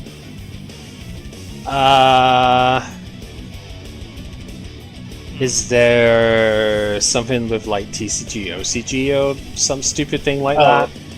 Because the Is that card what it is? pool Maybe is that's card pool is TCG, so maybe that's why. Maybe that's why. Edit. Yeah. Retain the OCG. I was gonna ask you at one point, if it was TCG or OCG we're playing, and looks like that answered my question. Yeah, I would imagine TCG would make more sense for what we have here, but I honestly don't know. But I don't think there's always that much of a difference. There's like sometimes difference in word and bit.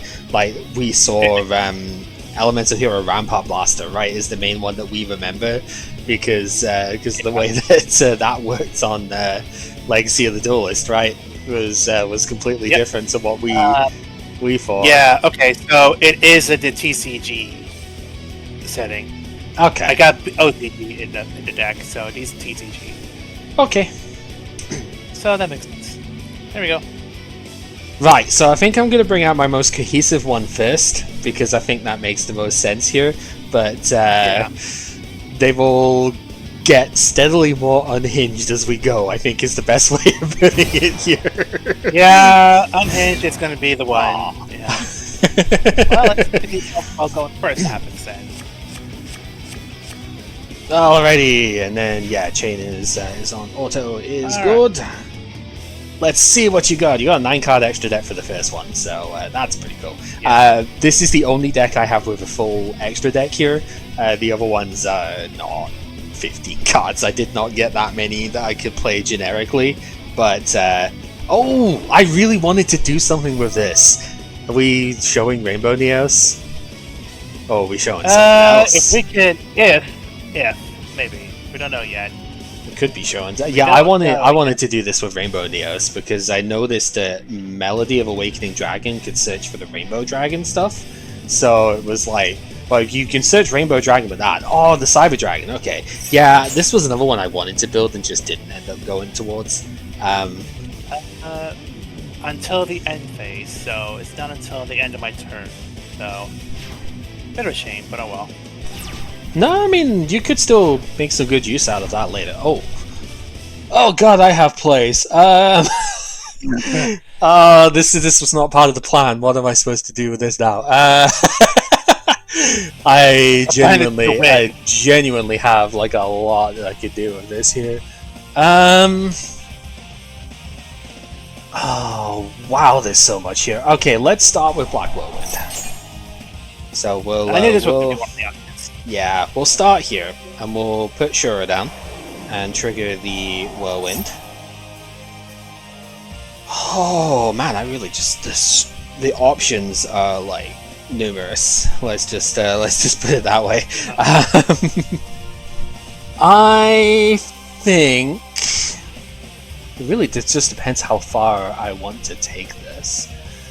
Is the real question. I think I am going to maybe play slightly safe off of this. I'm going to take Blizzard for later, because we do get a special summon off of Shura if this connects anyway. Yeah, I think I'm gonna take it a little bit slower for now, and we'll just go in for the attack here. So I'll punch, this gets over, and then we trigger the Shura, grab ourselves, I want to say, kind of like the idea of summoning him. Yeah, let's get Orochi actually. assuming it's going to let us move.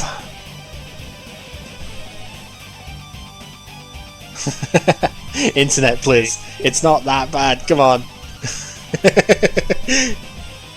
I don't have any options, so it's not. Yeah, it's waiting. It's like I've clicked, and it's just yeah. I was just waiting for it to let us do the thing. So yeah, we'll take Orochi. This will hit for 400, but that's fine. Not really too fussed there. We'll go main 2, and then we will convert these 2 into a pretty cool level 5 that I picked up here.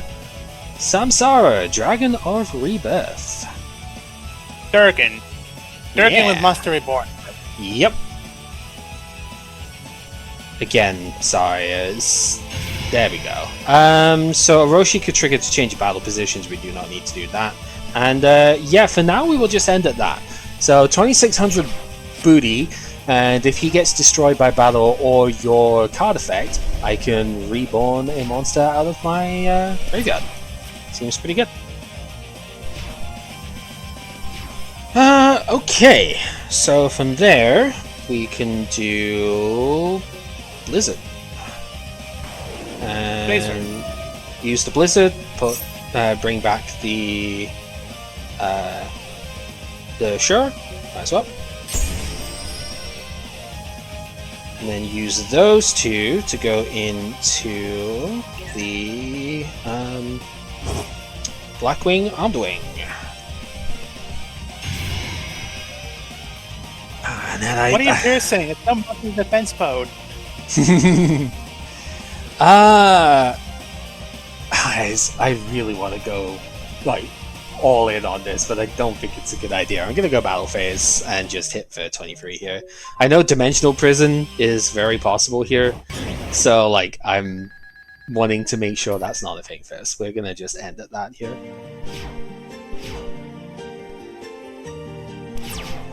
This Dimensional Prison would be pretty devastating right now, so it would be. Oh. But that's assuming I'm smart enough to use that card. Oh, well, I mean, it was an ultra rare. You maybe needed to pull it first, but oh, how much do I show here? Because like, what are we at? 52. You need 29. I do, and I can very easily get that if that back row is nothing. The other thing I'd be a little bit worried about is Wall of Disruption could be kind of annoying. Let's normal summon Zephyrus. And trigger the Whirlwind. And this would be lethal if it connects. Because Kalut will give me an extra 1400. So, let's hope you've got something. We're gonna go in with Zeph. And do the 16. And then we go in with the Armedwing? MST, yeah. Aww. And yeah, we collude. In the old thing of Cimo, damage step. Right, okay. No damage step. I had some really crazy stuff in that hand that I didn't even end up using off the bit, and I feel sort of bad with that, but you know, it's we'll cross that bridge as we go.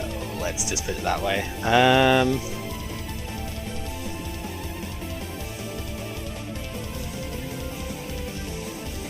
Oh, what do I take? What do I change in this? I don't know if you can change it to anything that's going to help you, or at least help you more than it has already. I mean, that's fair. I think there's one card that I could potentially bring in here.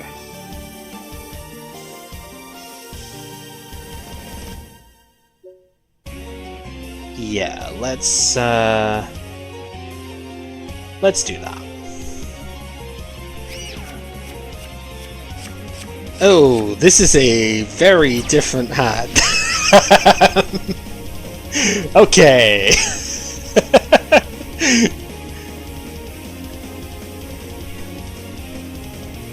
Okay, that's a better first card to summon. Alright. Sounds like maybe something's gonna... Oh, Ryo immediately. Yikes. Yep. Yeah, I saw this card and I was like, this thing's gonna be a problem, isn't it? Turns out... It usually is. Yeah, kind of. I am gonna special summon Cyber Dragon. Not special. Yeah. Okay. Right. I think honestly, yeah. I think we just go battle phase here and just swing over it. Don't really see any other like good play to do with it there, and then we will set one and end the turn.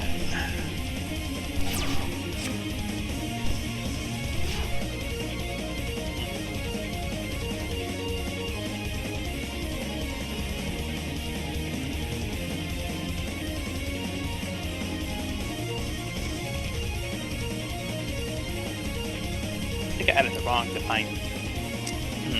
Oh dear. Well, I guess I can stall. Yeah, you can.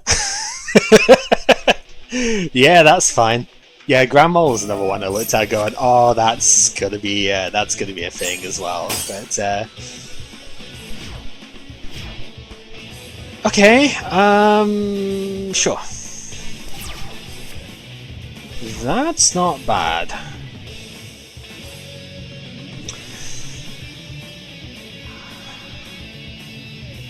I know roughly what I want to do, but I don't know how good it is to do it. Let me reread thing with that here. Someone. Okay. I think I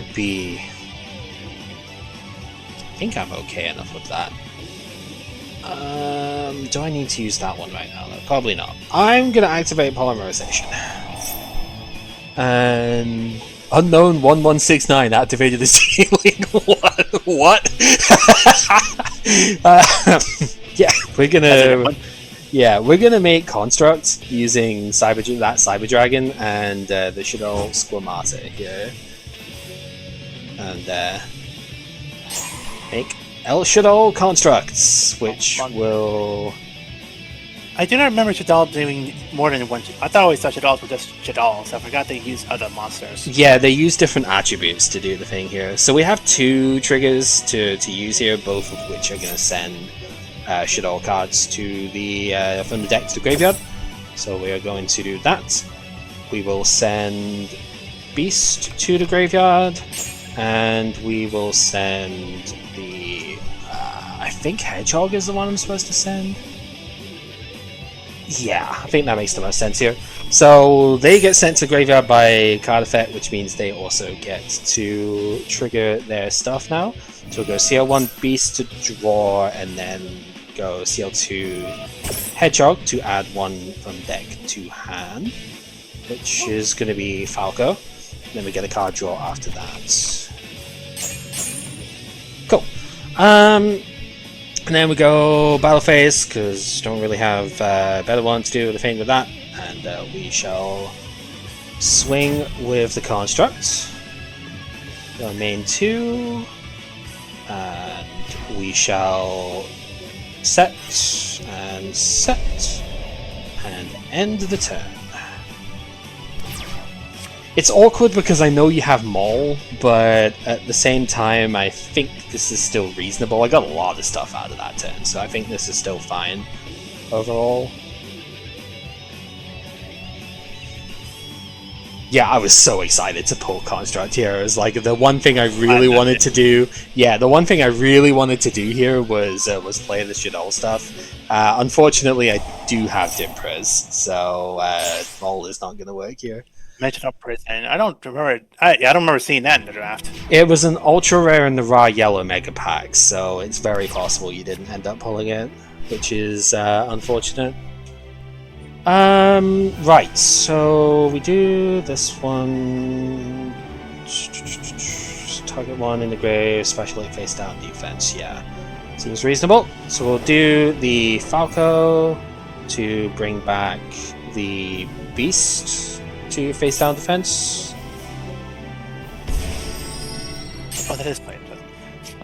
Yes, when flip summoned any Shaddoll monster, it can bring back, which is I looked down. good. Wait, what is a flip summon? You thought you summoned that one, but no, that was just face down. Yeah. 5k. So this is 34. So I mean, I guess that would be lethal. We got dragon, and we can swing.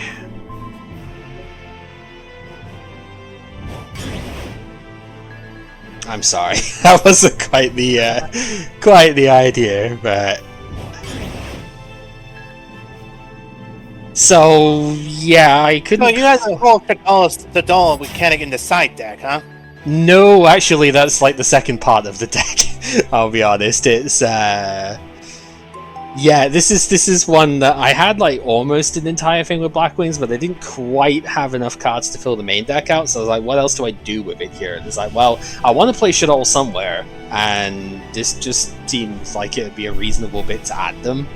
So yeah, it's like my opening hand in the first game had access to Construct as well as like a ton of Blackwing stuff, and I just played it a bit more disciplined because I didn't want to run into any really dumb thingies in the middle. They also have a Dark Bird Tuner. This is true.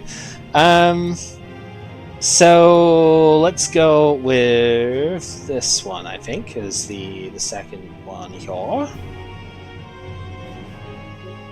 I do not know how this deck's going to go, because this deck doesn't have the same extra deck payoffs, but it does have some other funny stuff that might end up being pretty good, so we'll see.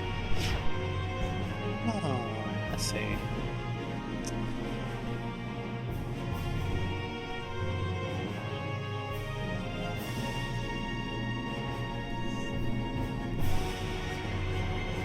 Well, let's start. Now I get to rely on my own luck. Go, bingo! Oh, I pulled this and I didn't get enough stuff to use it with. I was really sad with that, because I was like, I got one of this and it'd be amazing, but I did not pull Chaos Max. Oh, blue eyes, oh blue eyes. I guess, cool. I guess it's gonna do.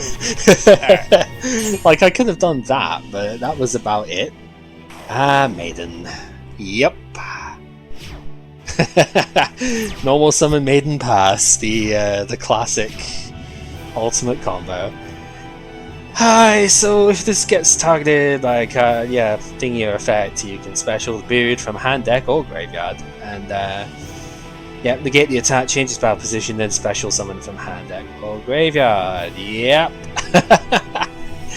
Well, it's either targeted by effect or targeted by attack. Yeah, it's pretty good.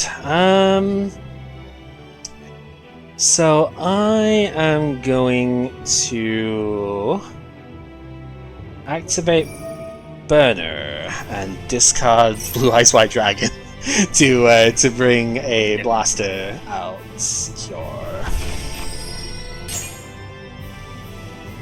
The only problem is I don't really have a lot else to like do with them at the moment. You know, I have stuff, but I just don't have a lot else to work with. I should tell the truth. Special. See, I really would love to do like another one here and like do some really fun stuff, but I don't think I can get over Blue Eyes White Dragon. So you know, that's a bit of a problem. One dragon to another. Yeah, no, honestly, I think maybe we could do it with that. So I just gotta reread Maiden with a bit here. When this card's targeted for an attack, you can negate the attack, change the spell position, then you can special summon Blue Eyes from hand, deck, or graveyard. Okay, I think I have a way of doing this. We're going to activate Redox in hand, discard the other Earth monster that I have in order to revive that Blue Eyes White Dragon that we sent to graveyard. Your Blue Eyes. Yeah. So, negate the attack, change spell position, and special summon, so it doesn't actually redirect the attack. I think that might be the newer one. So then we can do it this way, I think. So we normal summon lightning. Because if I'm reading this right, I attack it once, the attack gets negated, that goes to defense, but it can only do it once per turn, right? So it's it then summons the Blue Eyes, but I still have another attack I can go through. Right, okay. So we'll go Lightning into Maiden. Triggers the Maiden, forces it to defense. This attack doesn't go through. Blue Eyes comes out from hand, deck, or grave. Yep. And then we go... Oh, Blaster can't attack. Right. That was maybe a bit silly. For some reason I forgot the Blaster can't attack if I use Burner for it. Because now I have to beat this thing up, and I'm going to take a lot of damage for doing that. Oh well, not much I could really do with that, I suppose. Yeah, I think that's just end phase of that then. Bit silly, but it's fine.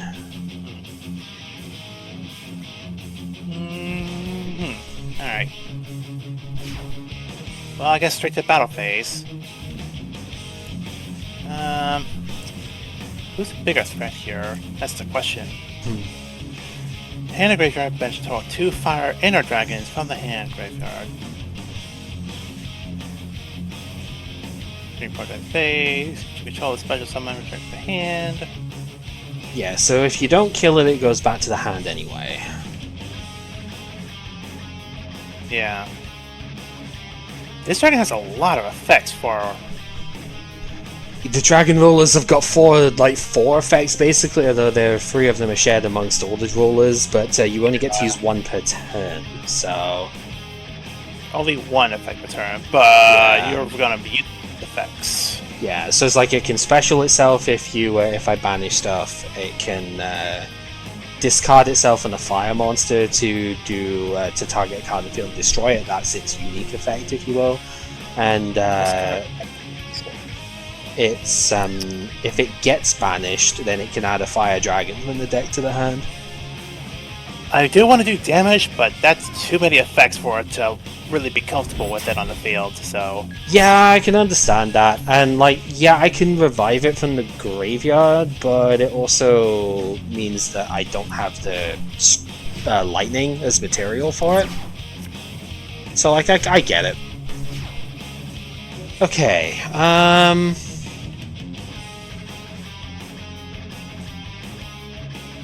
so we are going to activate Tempest, and we're going to banish the 2 rollers in the graveyard here. So this one, so I've used the summon effect here, and then the 2 banish effects off of these to add a fire and an earth monster respectively to my hand. So Redox is just going to add another copy of itself because it doesn't exclude itself for some reason, and neither does Blaster, so we're just going to get more of those for later. Can't use them just now, but that is fine. Right, then we are going to scale the former pal Turntoad and use its effect to sword and shield your Blue Eyes White Dragon. I should probably put this guy in defense because he's a bit liable to getting killed here. And yeah, we can boot over boot at this point.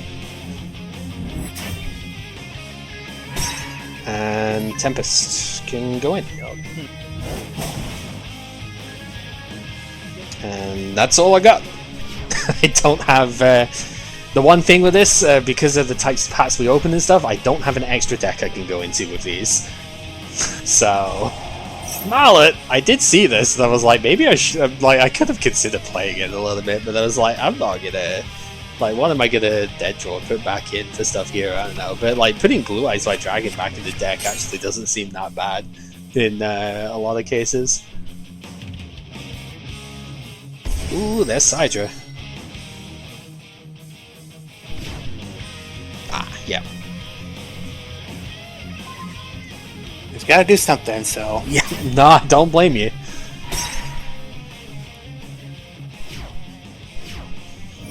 So this goes back to hand now.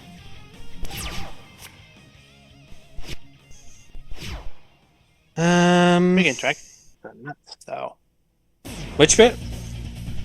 Dragon Rulers are kind of nuts. Oh yeah, no, they're insane. There's one of the biggest turning points in the in progression was the Lord of the Tachyon Galaxy having the Dragon Rulers was yeah, really, really crazy. Right, so I can't use the discard effect anyway. Right, so we are going. I just need to make sure I've got like 4 different attributes in the hand here. That's pretty funny, because you know 3 of them, right? So, I think I just activate Blaster, just banish the. Well, it's gotta be from graveyard. Is the obvious one. I don't really have banish to win. Add a Wind Dragon. I don't really have anything I can use that with. I guess we'll just banish the 2 baby ones out the discard to summon Blaster. And then we go normal stream and turn toe flip this guy around and swing.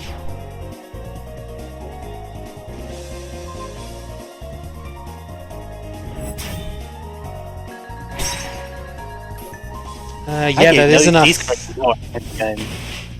What's up?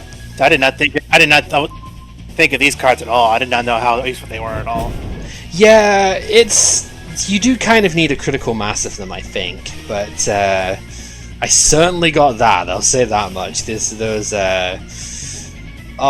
was probably one of the craziest pulls of this this set that I've seen in a while.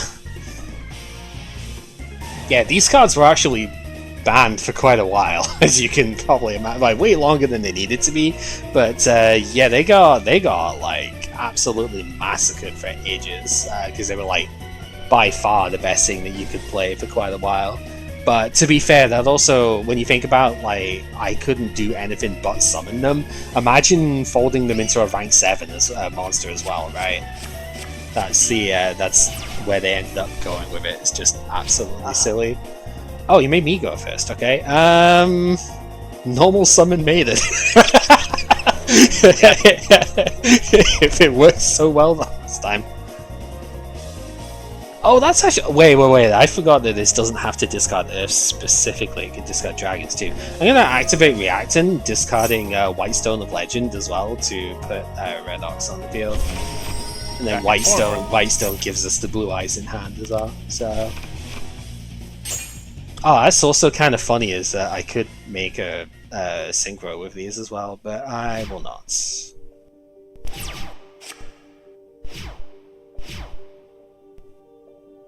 Because I think normal summon Maiden is good enough to work with there off it. Sidra, yep. And the Prisman. Prisman is a completely different card, but you know. So he is also Sidra.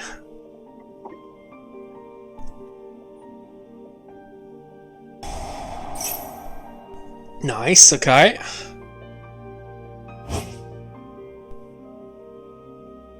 Rampage! Yeah, no, that's gonna get rid of it.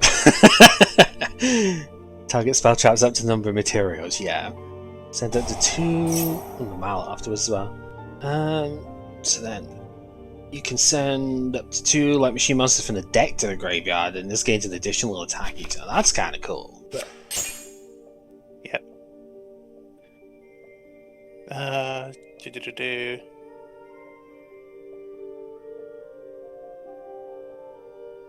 Oh, that's...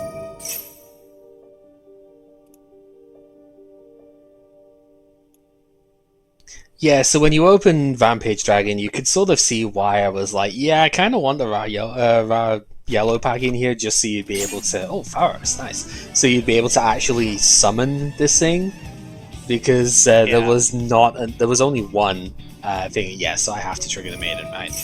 And we will indeed summon from the deck.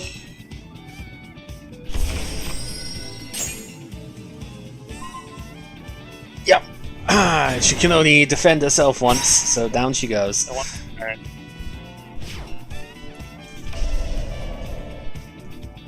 Back row as well. Okay. Your next turn. Yep, and Radox goes back to hand. Ooh, there's an interesting one. Sure, activate Dragon Shrine. Just thinking what's the best send here. Normally it would be like Whitestone as the best send, right? Because then you'd automatically get Blue Eye. Or what would normally happen if I hadn't already gone through so many is like I would send Blue Eyes White Dragon because it's a normal monster, and then use the second one to send Whitestone the Legend and add a Blue Eyes to hand as well. But I've already gone through quite a lot of Blue Eyes, so I don't think that's the best one here. I think it's probably a Dragon Quite a lot Ruler. being one so far that I can see. Well, you have also seen me add one to hand, so you've seen me summon one from deck and add one to hand, so I've gone through two. But I think Blaster is probably the better bet here. Then we're going to activate this one, banishing the Whitestone and the Blaster to summon you. Use Blaster's effect to get the Burner. And then this is kind of why I was looking at it here. Well, normal summon Whitestone, because I opened with two of them, so you know. We will use those to go into Black Winged Dragon. That adds the last Blue Eyes to hand, that's why I couldn't send it to Graveyard, because then it wouldn't have had anything to add. And from there, we are going to... because it's silly, I kind of want to do it. Yeah, we're gonna... I'm never gonna get to do this otherwise.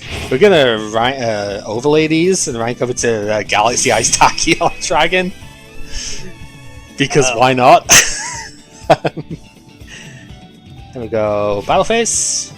And Tachyon, detach material, negate the effects of all phase. Also, they become their original. Yeah, I mean, I don't really see why not, because I get another dragon. Yeah, I get another dragon in the discard for the rulers, so like it kind of just makes sense. And we will try and hit. Alrighty.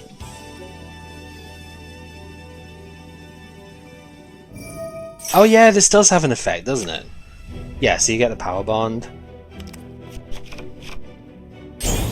And this gets to attack again because the monster is any effective. Each time an opponent's card effect resolves, it gains 1,000 and can make a second attack in that battle phase, so we will swing again. And main 2.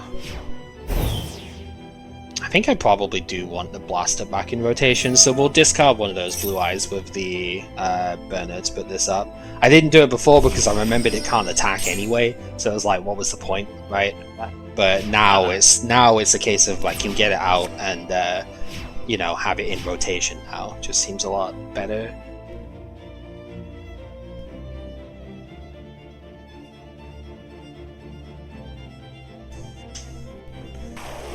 Oh man, Maiden, going on in again. Yeah, here we go again. The only problem with this is that Tachyon Dragon negates it, I'm pretty sure, so I think we are gonna be At fine. the start of your yeah. battle. I think you gotta Yeah, battle it. I've still got a material, so yeah. So we'll do this one. We'll banish the Brood from the Grave and the Redux here to summon that. Now it can attack if I want to. Add a dude to the hand, and then we will just go battle phase here and do this one to negate that. Negates this guy too, which is pretty funny, but you know, it doesn't really matter that much of it. So yeah, it can technically try and trigger, but it will just be negated.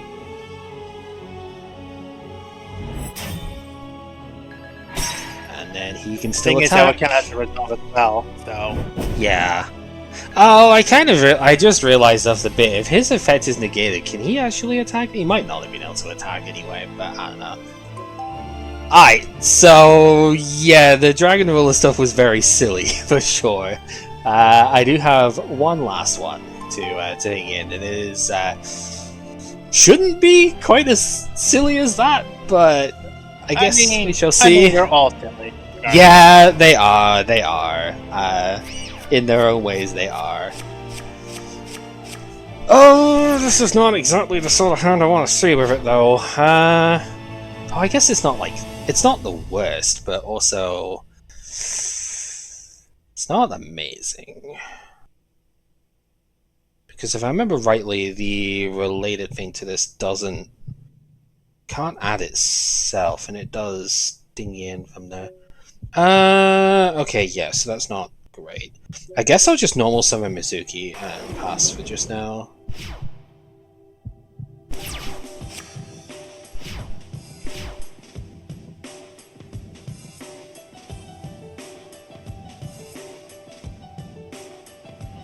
This was a very much, I need to fill slots in the rest of this deck and I don't have anything else that works properly in it, so help type of moment, you know. I really wanted to use one part of it. The Mizuki is not the part that I was aiming to use, but we'll see.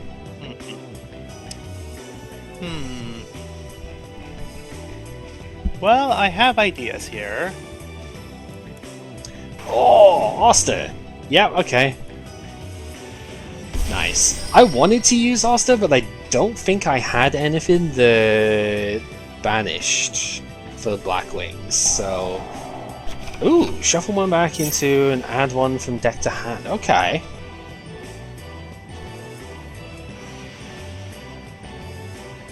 What would I use if I summon that? Not a whole lot.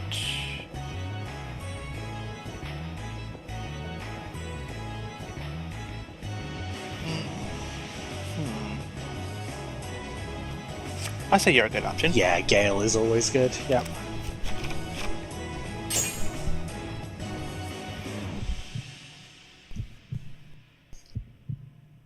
It's the other main one you would add that could special summon itself in this position, so yeah. We can stats down.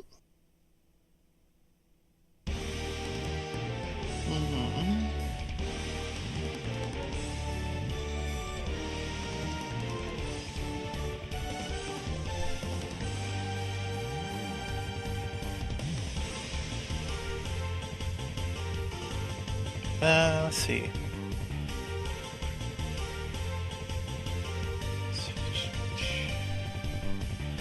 I could. I don't think I do want to, though. Yeah, I feel like damage-wise, you get more out of just swinging first and then making a synchro if you want to.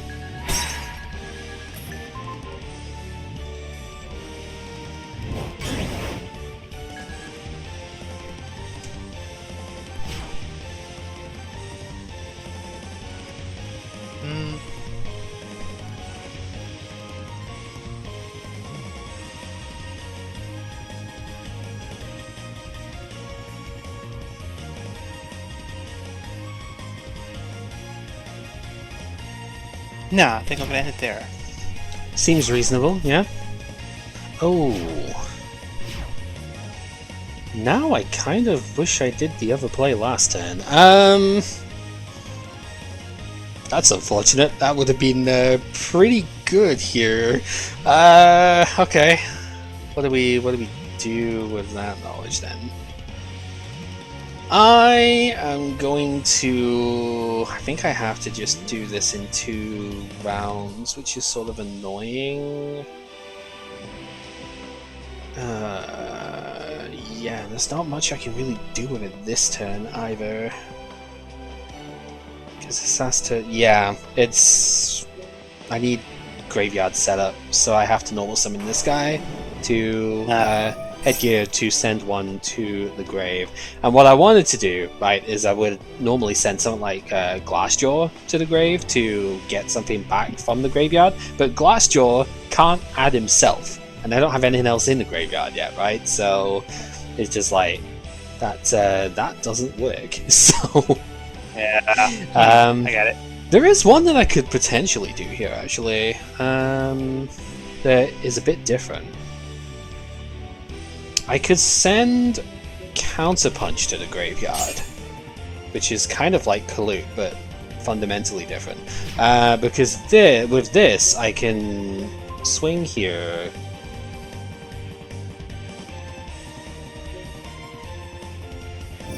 Yeah, so you have to Collude it.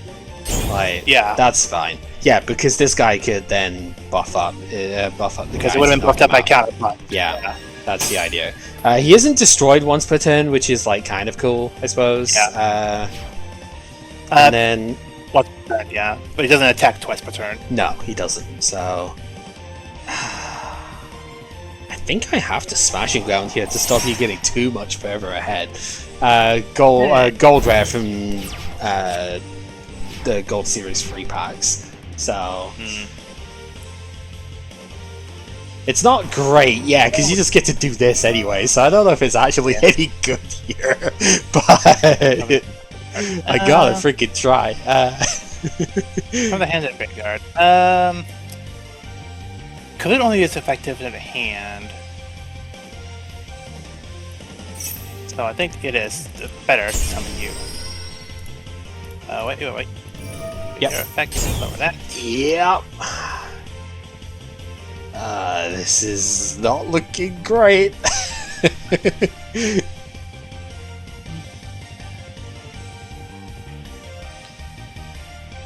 Well, let me see here. 3, 5.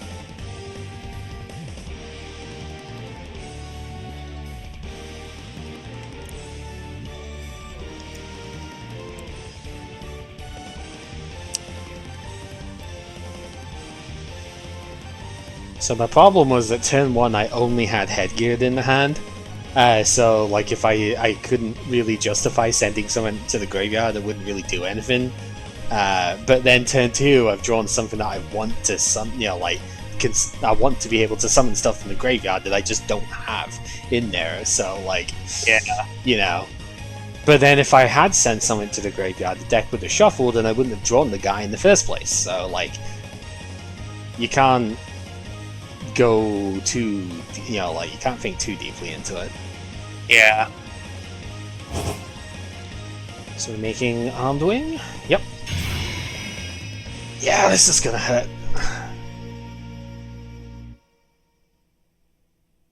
So it's 18 and 8. Oh. Now I can summon you. Oh boy. Ooh. Let me save that for playing phase 2. First phase first. Yeah, you gotta go in. That's gonna hurt. Oh no, the field went all red. Yeah, I think I have to counterpunch here. Yeah.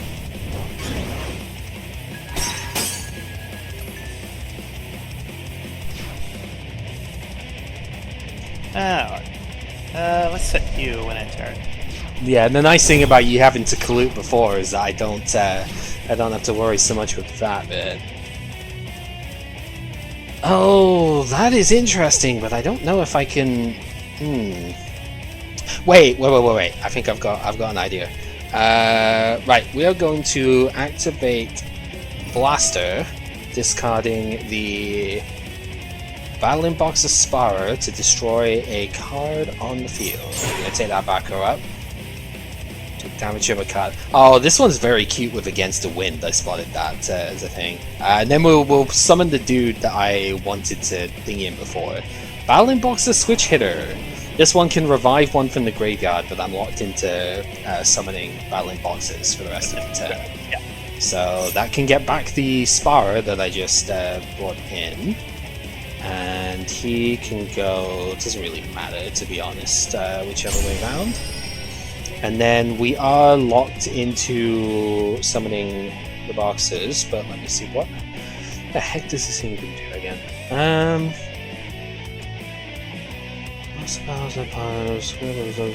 No, I think it is probably better just to go with this one. So we will, because this is a permanent reduction, we want to get rid of that if we can. And oh, this is 2+. No, it is just 2 level 4. Okay. There's a lot of that, so yeah. Make sure.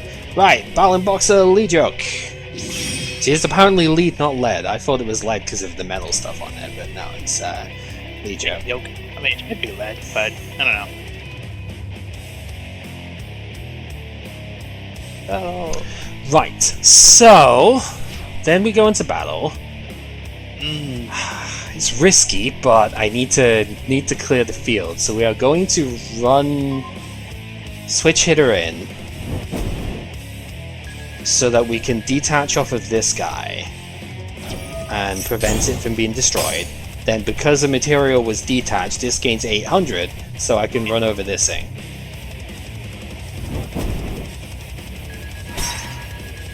And that's all I've got. Might be enough. It might be, because Lead Joke is a pain in the butt to get rid of, so... I think it's gonna be enough. There isn't really any point trying to summon anything else with it here. We are just going to swing with what we have. And you... And the field is no longer red for me because we're both in the danger zone, so...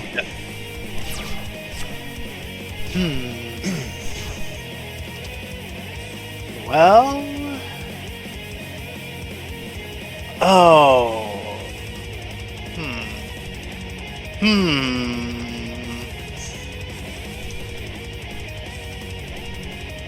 Oh, Zeph, okay.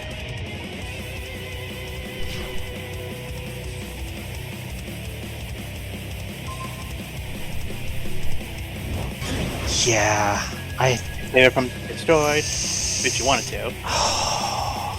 It's awkward because I'm thinking, like, why are we doing this, right? Because, you know, I can block it, but then if I do, I'm out of material and I can't block another thing. So I'm like, is this a bait and I'm gonna get, like, smashing grounded myself or something? I think I am still gonna do it. But if I'm getting baited here, then, like, so be it, you know? Ah, okay. Yeah, I will admit, I didn't end up including any of these cards off it because I thought they did not give me enough advantage with this stuff, because it's like, yeah, it's great that you get to add any of them. Oh, yeah, that one, okay. It's great that you get to add any of them that you want, but then at the same time, they're also, like, well, you're losing stuff on the field. They're very situational. But... Yeah. Switch to... Yeah, so... Okay. Is there a guarantee? There is, because I haven't used this guy. I probably should have done this last turn, but actually I couldn't because I didn't have 2 fires in the graveyard. Right, because it was under Legio, the material, so I could not have done that last turn. Oh yeah. Well, you attacked. Well, yeah, because I last time it was just your turns, and then you attacked them. We didn't normal summon, so you could have done it last turn, I think. No, I didn't have any fires, and I only had blaster and 1 fire in the graveyard, so I wouldn't have been able to banish enough stuff for it. Oh wait, you you detached Spar. Yes, right. I detached it. I detached the other one on your turn, protecting the switch hitter. So, oh, I'm sorry, I don't know why I'm doing it that way.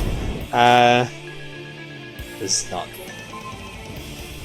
I just like I am so gauze pilled from before with this stuff that I'm just like I have to attack with the lowest thing first and then keep going up because of Gauze the Emissary of Darkness. Right? It's like that was just dumb. I should have just attacked the other thing. Sorry. It absolutely was a Gauze move that I did there. I'm sorry.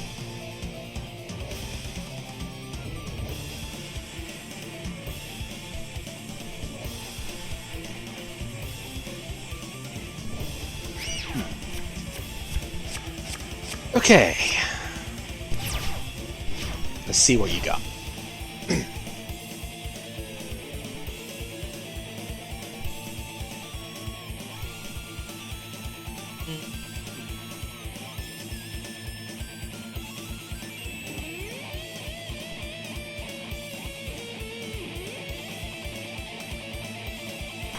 Zephyros.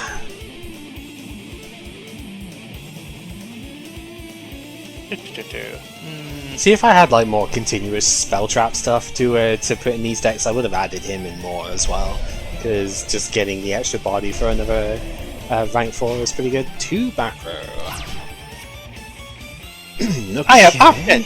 You do. Alrighty. I also have options, but like I don't know which way around I want to go with this.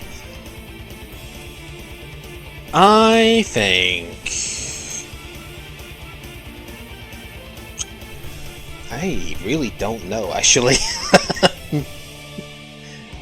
There are definitely ways that I could go with this. I think I'm going to start with Cyber Dragon.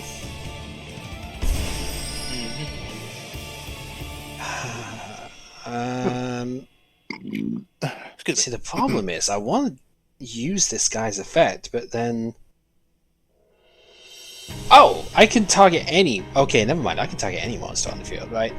Normal summon Unizombie. Target 1 monster on the field, and yeah, send 1... Yep. So we're gonna use that to add a level to your guy, because I don't want to add 1 to my own field. That's fair. Oh, jeez, okay. Welp. But this is a faster way to get Dragon out, so thanks. Well, that's me told. Alright. Touche, salesman. Touche. And no, Oh, can't allow that. Oh, boo. Okay, yeah, no, that's fair. Yeah, can't allow that in the field, sir. That's fair. Well, that is me absolutely punished for that, but that's okay.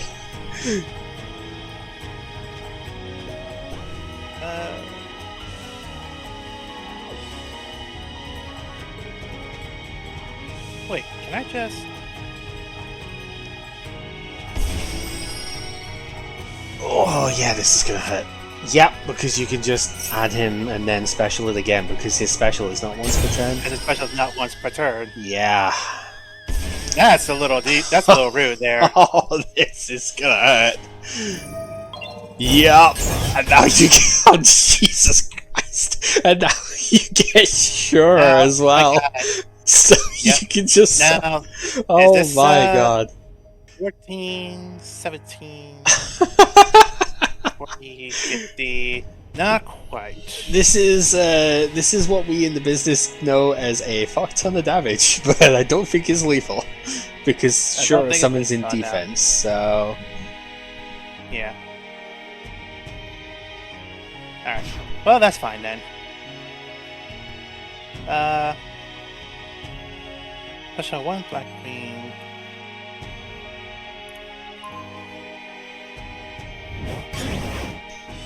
God damn. Oh, this because I didn't just like kill the thing because I couldn't up my own levels, right? Because if Unizombie sends something to the graveyard, then it becomes level 4, or like Sidra becomes level 6, and I can't do the tuning stuff that I wanted. But like, you know, Yeah. obviously got. Oh no, it doesn't have to summon defense. What am I thinking? No. I'm thinking Blizzard, right? Yeah. Yeah, this might well just be lethal. I think that is lethal, actually. Touche. That is just about. Touche, salesman. I could have made. No, I couldn't. Well, I wouldn't have known, but I couldn't have made Legion because you had Blackbird close. So Yeah. that wouldn't have worked either. Yeah, touche. Yay. Oh, Okay. finally, you get to choose. Yeah, I mean, this is the second time you choose, but it's funny. You get to choose after a battle. I do. Yeah, I think I might also want to like change up some stuff here as well. Let's be honest. Seeing the way that ended up working out.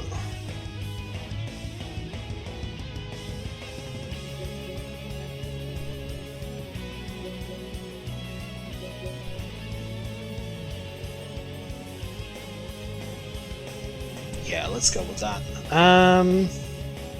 Yeah, I think I do want to go first because my ideal thing would be to like get. Well, that's not really the ideal thing, but that's fine. I think my ideal thing would have been to get what's his face that the battling box, the guy that I've been like sending stuff to grave. Right, probably would have wanted that on turn 1. Didn't get that, but I did get burners, so we will discard. Or Durgan. More Durgans. We'll discard Counterpunch here.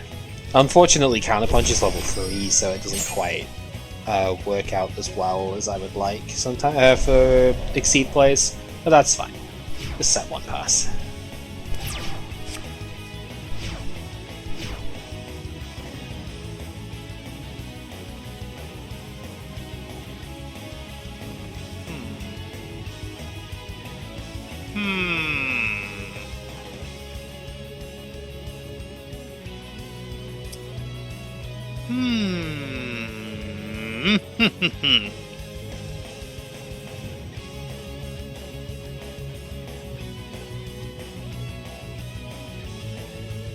This is gonna be interesting. Uh-oh. Oh, fuck me, okay. Now, So- the problem here is a problem with doing it this way, though. Did I only had you two. didn't draw a high level one, yeah, or a high attack one, Or yeah. Do we have a level 4? I don't think there was a level 4 synchro in the in the pool. Okay, yeah, this goes back to hand. Okay. But this is terrifying the moment you top that like Shuro or Sirocco or something, you know. Let's go. Tournament registration open. Oh man. I don't know if I'm gonna win that one, so I'm probably not gonna enter. Let's go. Activate Redox, Spanish, the burner and the blaster in hand to summon itself. And we'll trigger the blaster, grab ourselves another one for later. Normal summon Grand Maul. And we will just go battle here. Yeah, because it's not a quick effect, so... No. And then you can attack Orochi.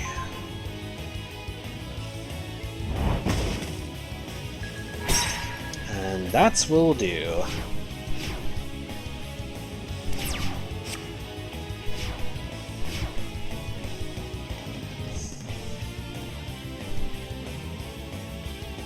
I went all in.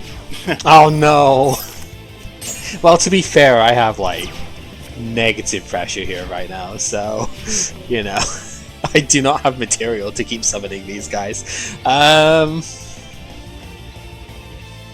I think I have to do it, even just getting rid of the counterpunch here, but I have to like get stuff going here. So we will resummon this and add another one. Oh, I could add the other dragon, but no, we'll add this guy. And then we've just got to go battle here. I've got to get as much damage out as I can, but I can't do this again next turn, so we'll just... Hopefully this will like do something useful with us here, but you know.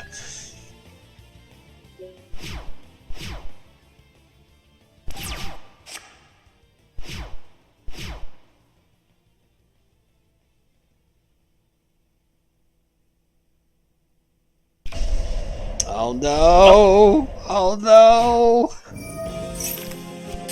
Oh dear. That, funnily enough, doesn't do it by itself. But we will do this one, so because I have another Ramel in the hand, so we will do that. So I'll grab this guy again anyway, because yes, I did pull 3 of them. It was kind of nuts that way.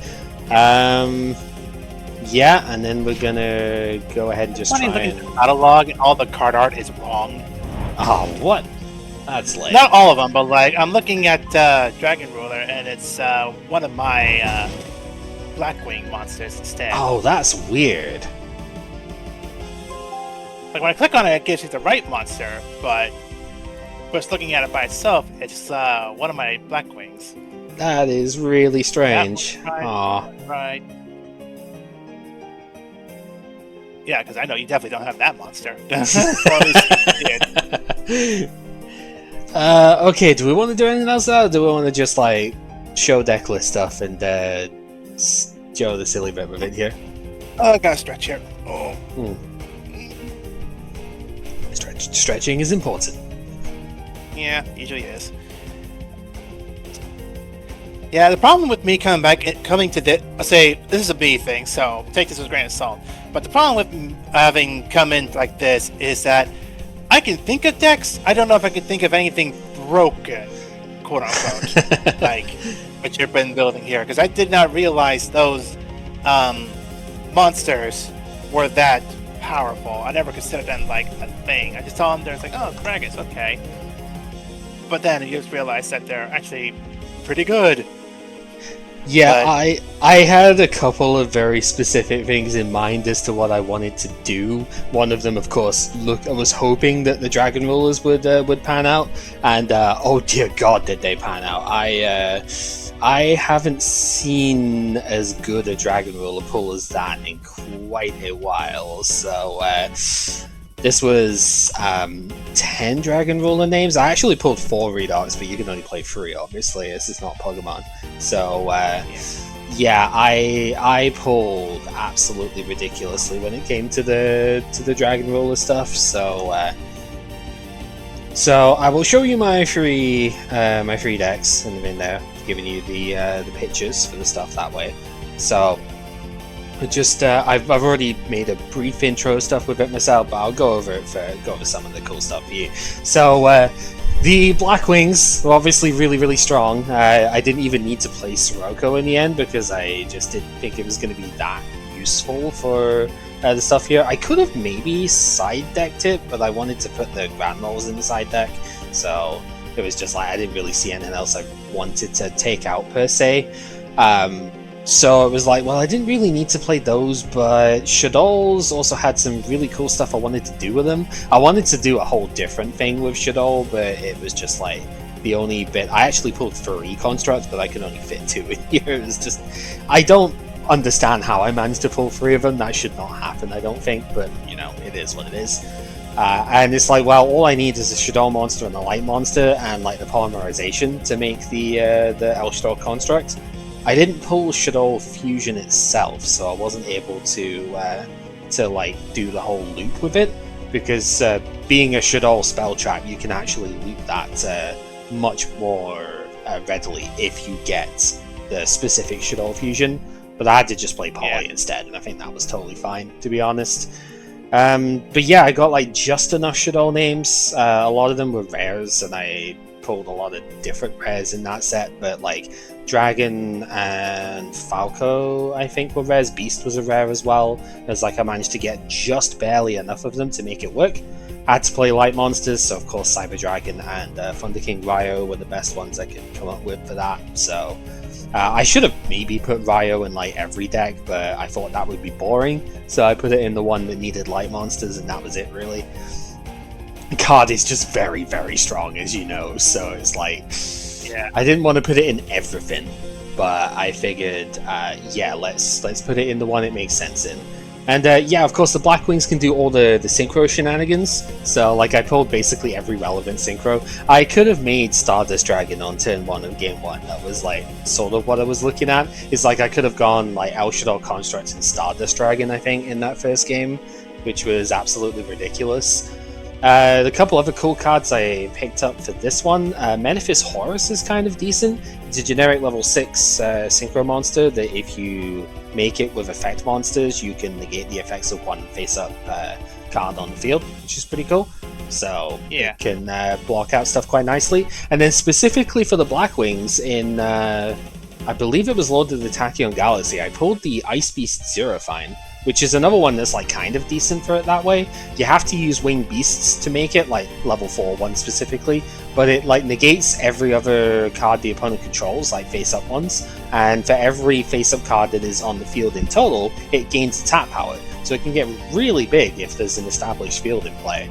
So, well, that was good, because then if I drew like Shura and Bora but no tuners, then I could go into that instead, and it'd be really nice. So that was cool.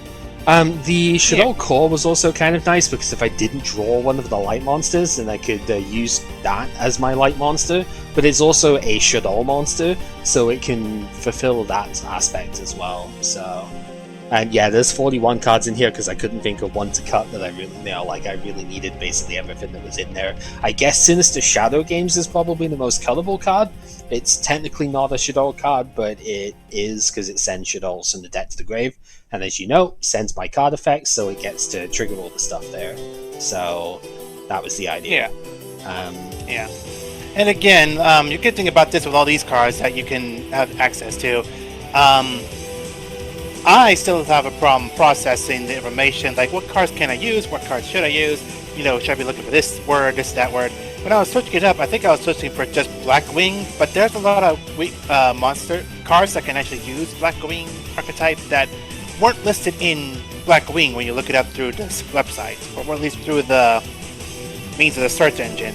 Yeah, there's a lot. They've got search up the cards that can be used. It's like, they've got a lot of spell traps to like mention Blackwing on the spell trap, but they're not Blackwing spells and traps, right? They don't have it in the name, so yeah. I see you got an Icarus attack. That was really cool. I did not get one of those. I would have played that. That's the one, and that's why I was like, okay, I at least can make one Blackwing deck out of it, but I didn't use it. There were quite a few of these cards I maybe considered, like cards for Black Feathers I sort of considered, but then the no special summon bit kind of made me a bit leery on that. Then I did consider quite a lot of the other traps. I think Delta Crow Anti-Reverse was the only one I ended up actually like playing in the side deck. I had one copy of that Blackbird Close as well, and nearly considered it, but I was like, nah, that's not going to come up with a bit. It's like, how am I ever going to get to, that position, right? Because I'm not going to keep the Black Wings on field outside of synchros or the...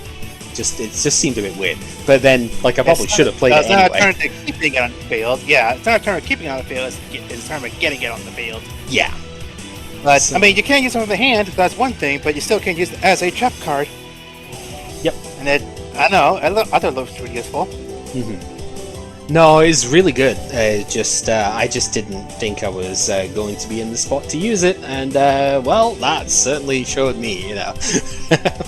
The other thing I was really lucky for, as you'll see in all of the decks, is a Dimensional Prison. I did pull a playset.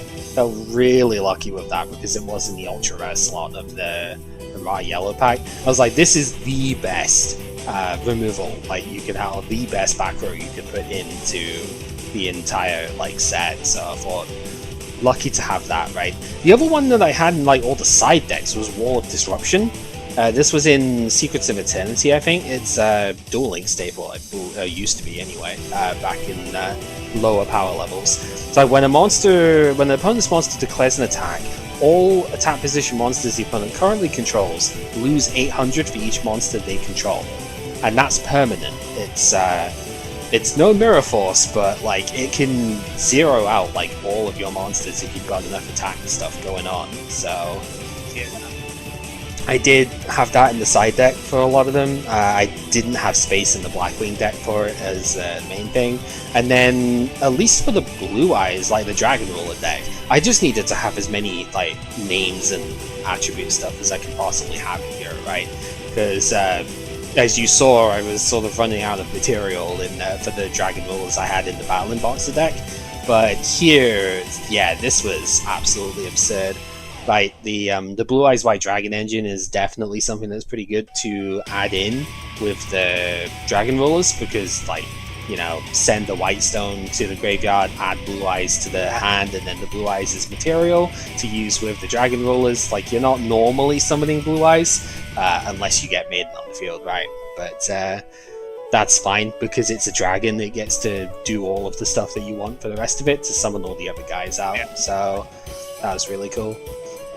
I did not think I was going to get to summon Galaxy Eyes Tachyon Dragon, but I really did not see like any normal way I was going to get there. But I did notice, of course, that like Maiden and Whitestone were both tuners at level 1, so I was like, well, I can make level 8 monsters, so maybe I can get there, right? Like, Blackwing Dragon is something we could make, so...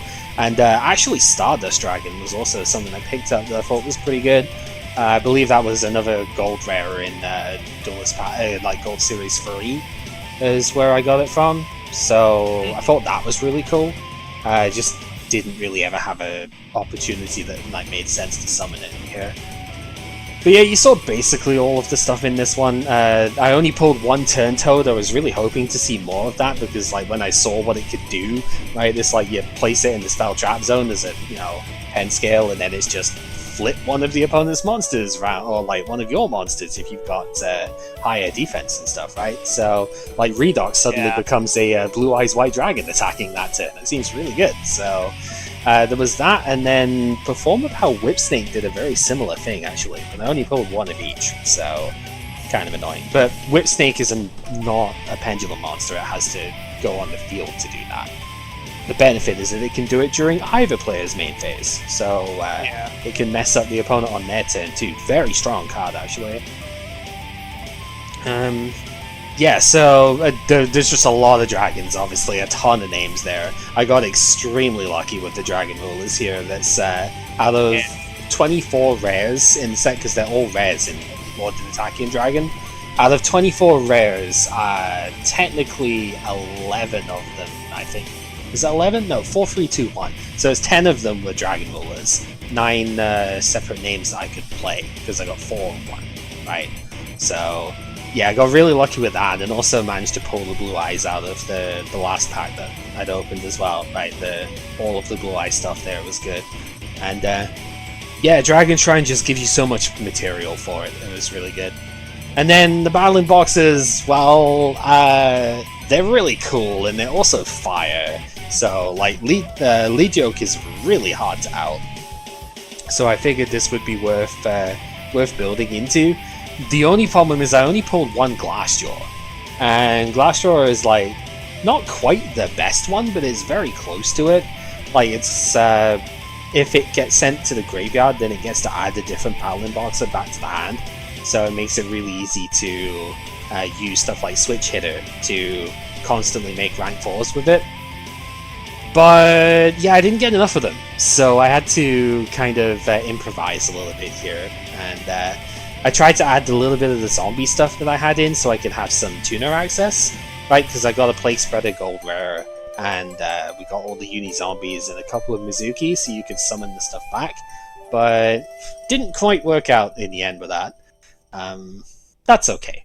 But yeah, Battling Boxes themselves, there's a couple of really fun things they can do because of Lead Yoke being so good. But otherwise, yeah, about the rest of it, quote unquote, standard off of it there.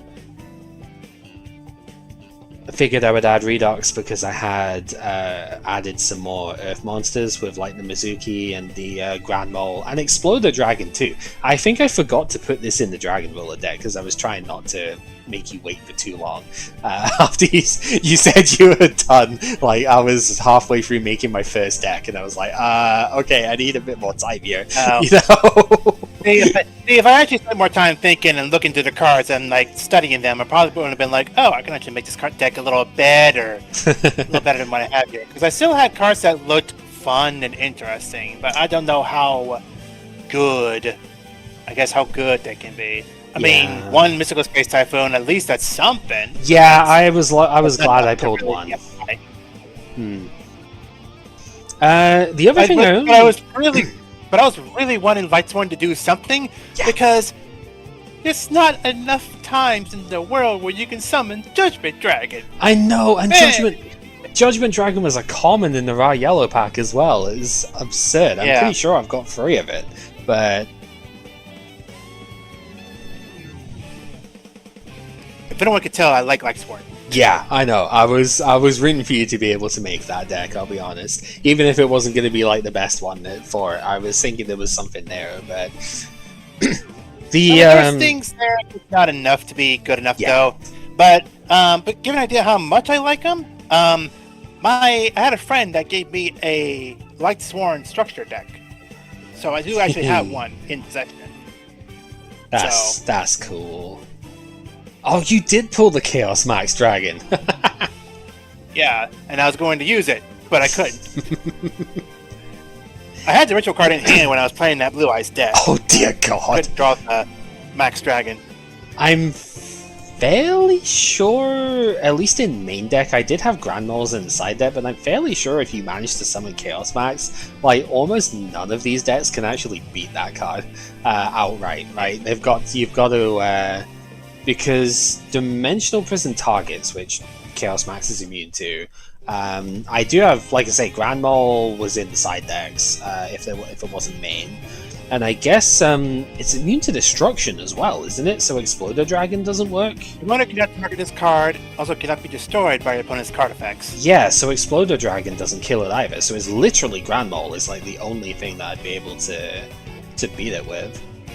Yeah. Because nothing else can get big enough, basically. And Gale targets, so it can't halve it first. So, yeah, it would have been pretty devastating if that actually made it out. I didn't open it, obviously, so I couldn't do the thing that way. I would have if I had the stuff for it, because it would have been very funny. But I did get a different Ritual Dragon, though. I got one copy of Saphira, the not the Voiceless Voice one, obviously, but the precursor, if you will, for that one. It's like Saphira, Queen of the Dragons, I think she's called. I'll have to double check the thing, and I think I've got these sorted in a weird bit, but there was a couple of other things I really wanted to do as well that I just did not have time / everything to sort of build. I could have probably quite easily gone into another couple of decks at least. I pulled 2 Odd Eyes Pendulum Dragon, like secret rare, unbelievable that I managed to get so many crazy stuff with it that way. But I did pull a couple of that, and a decent amount of Pendulum stuff in general. It was like the Abyss Actors looked kind of cool. I had a pretty good number of those that I could have used. And I think it was like Flash Knight was the other one that I picked up a decent number of. So like you see the Turn Toad, I could have used that as well for a low scale. And could have made some pretty fun Pendulum stuff happen that way, I think. But yeah, just... But yeah, you had I was going to mention, you had the Dimension card. Yep. My Body's a Shield box set, wouldn't it? No, because it doesn't destroy, it only banishes. It's not like Bottomless Trap Hole, which destroys and then banishes. Dimensional Prison only banishes. So yeah, that one wouldn't do it. It would stop Blaster though, if I was targeting a monster. Yeah, I didn't pull my body, otherwise I probably would have sided it at the very least. So yeah, you had the blue eye. Was it blue eye cyber dragon-y thing is pretty interesting. Seeing a bit there, and then the what was it? It's like you've got the hero stuff is kind of cool too. Yeah. We had The one. hero. Okay, we had the Destiny drawer in there. That's fun. See Miracle Fusion too. Yeah, I'm taking you also didn't get emergency call. The emergency? No. No, it's the only one that I didn't. I also only got one Stratos, so like I couldn't really. I was thinking like if I had more Stratos, then the other thing I would have maybe done is like a more focused Shadow deck rather than putting it in with the Blackwings. Because if I had more Stratos, then I could have used that to get Neos Alias, and that would have been my light monster for summoning El Shaddai Construct. Because I had 2 Prisma too. So the other thing I wanted to do was Prisma to send Neos to the graveyard so I could use Rainbow Dragon. Because a Melody of Awakening Dragon could add Rainbow Dragon from deck to hand, so that then you could use it as like fusion material for Rainbow Neos, right? So I wanted to go down that. Rainbow Neos would have been fun. Rainbow Neos would have been disgusting in like all of these games. I really wanted to build with it, but I just didn't have the ultimate. You just didn't have the ultimate crystal monster. Oh no, I did. That's what Rainbow Dragons are. I did. That's what I mean. Oh, did you not pull any Rainbow Dragons? Like, or Rainbow Dot Dragon? I pulled out Rainbow Dragon, but I didn't know that was an ultimate crystal. Yeah, no, it's counted as an ultimate crystal monster. I think it says it on the card. Yeah, this card is always treated as an ultimate crystal card. So, yeah, the parentheses text at the start. So, yeah. I did not pull any. I did not pull enough crystal cards. Or at least maybe crystal monsters. I pulled up like crystal cards quite a bit, but crystal magic cards, but not enough monsters. Yeah, I wouldn't have played the Crystal Beasts. I don't think they would have been strong enough here. Maybe if we had more rank 4s and stuff that we could use them for, or just like, yeah, it would have been Exceed monsters in general, because we're not playing Links in this with this card pool. But like, if we had access to more rank 4s, then maybe we could have played it. But it wasn't really like, I wasn't trying to like limit things too much, but also we opened 6 full boxes plus like 5 packs of a different thing. I think we had enough stuff to. Yeah. It was already a lot, and I'm sorry if it was a bit too much off it that way. But I was just trying to make sure that there was playable stuff out of it as well, you know. Yeah. So. Yeah. And I think it was still playable, and we still get something out of it. Yeah. I see you had DD Crow in your main deck. I had it in the side deck, so like I was considering it as well, but I just didn't end up main decking it because I didn't know how useful it would be immediately. But against some of these decks, it would have been extremely good, right? Like, yeah, you wouldn't want to banish a Dragon Roller name itself, but you could banish the material around it, right? Which would have been pretty useful. Yeah. So, the ideas were there, just not enough to expand and get ideas. Yeah, I think you did fine, to be honest. It's a hard thing to just like immediately come back and do, and yeah, I only had, obviously I had a bit of an advantage because I remember watching a lot of the stuff with it here and seeing that like Dragon Roller was insane, Shadow was one I'm really glad I managed to pull that, to be honest. Like, I don't think I should have pulled 3 El Shaddai Construct, but like even just getting the 1 made the whole thing worth playing. So like, really glad that could come together. And yeah, just a shame in the end I couldn't play like the Pendulum stuff. That was one of the big ones I really wanted to do. Like, I was reading some of the Abyss Actor stuff, and I was like, well, I have so many. Like, the Field Spell was really good for them because it's the Field Spell changed your monster effects into destroying set spell and traps on my side of the field, and all of the Abyss Actor spell traps do like busted stuff if they get destroyed by the opponent specifically, like whilst you have an Abyss Actor on the field.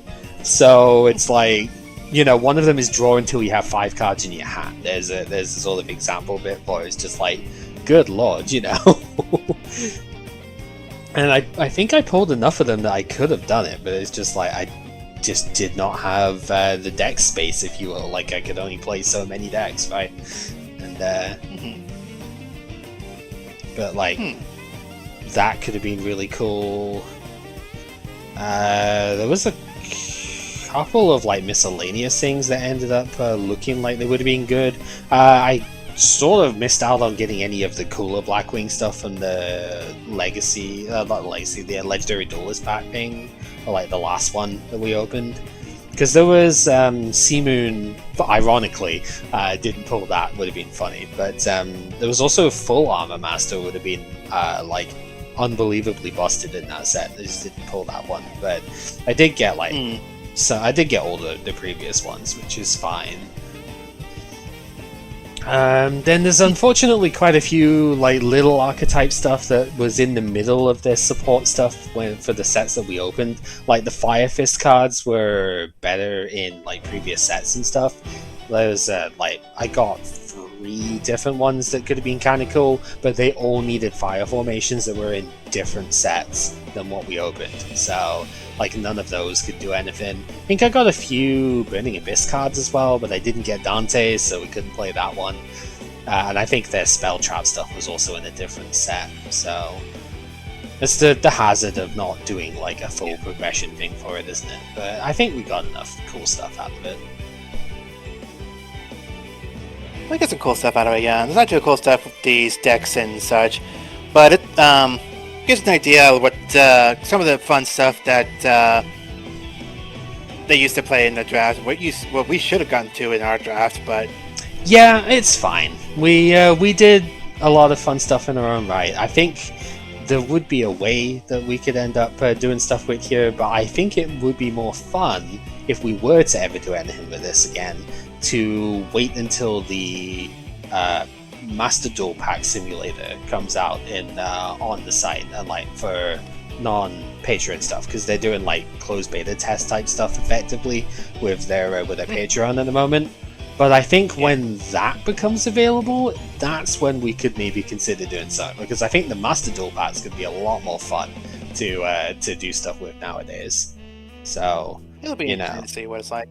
So maybe at that point we could see, and if we can make time for it, that would be really fun. But yeah, see what happens though. Yeah, I still had a lot of fun with this though. This was really cool. Yeah, we still have fun with this one. Probably plan to run it more in the future.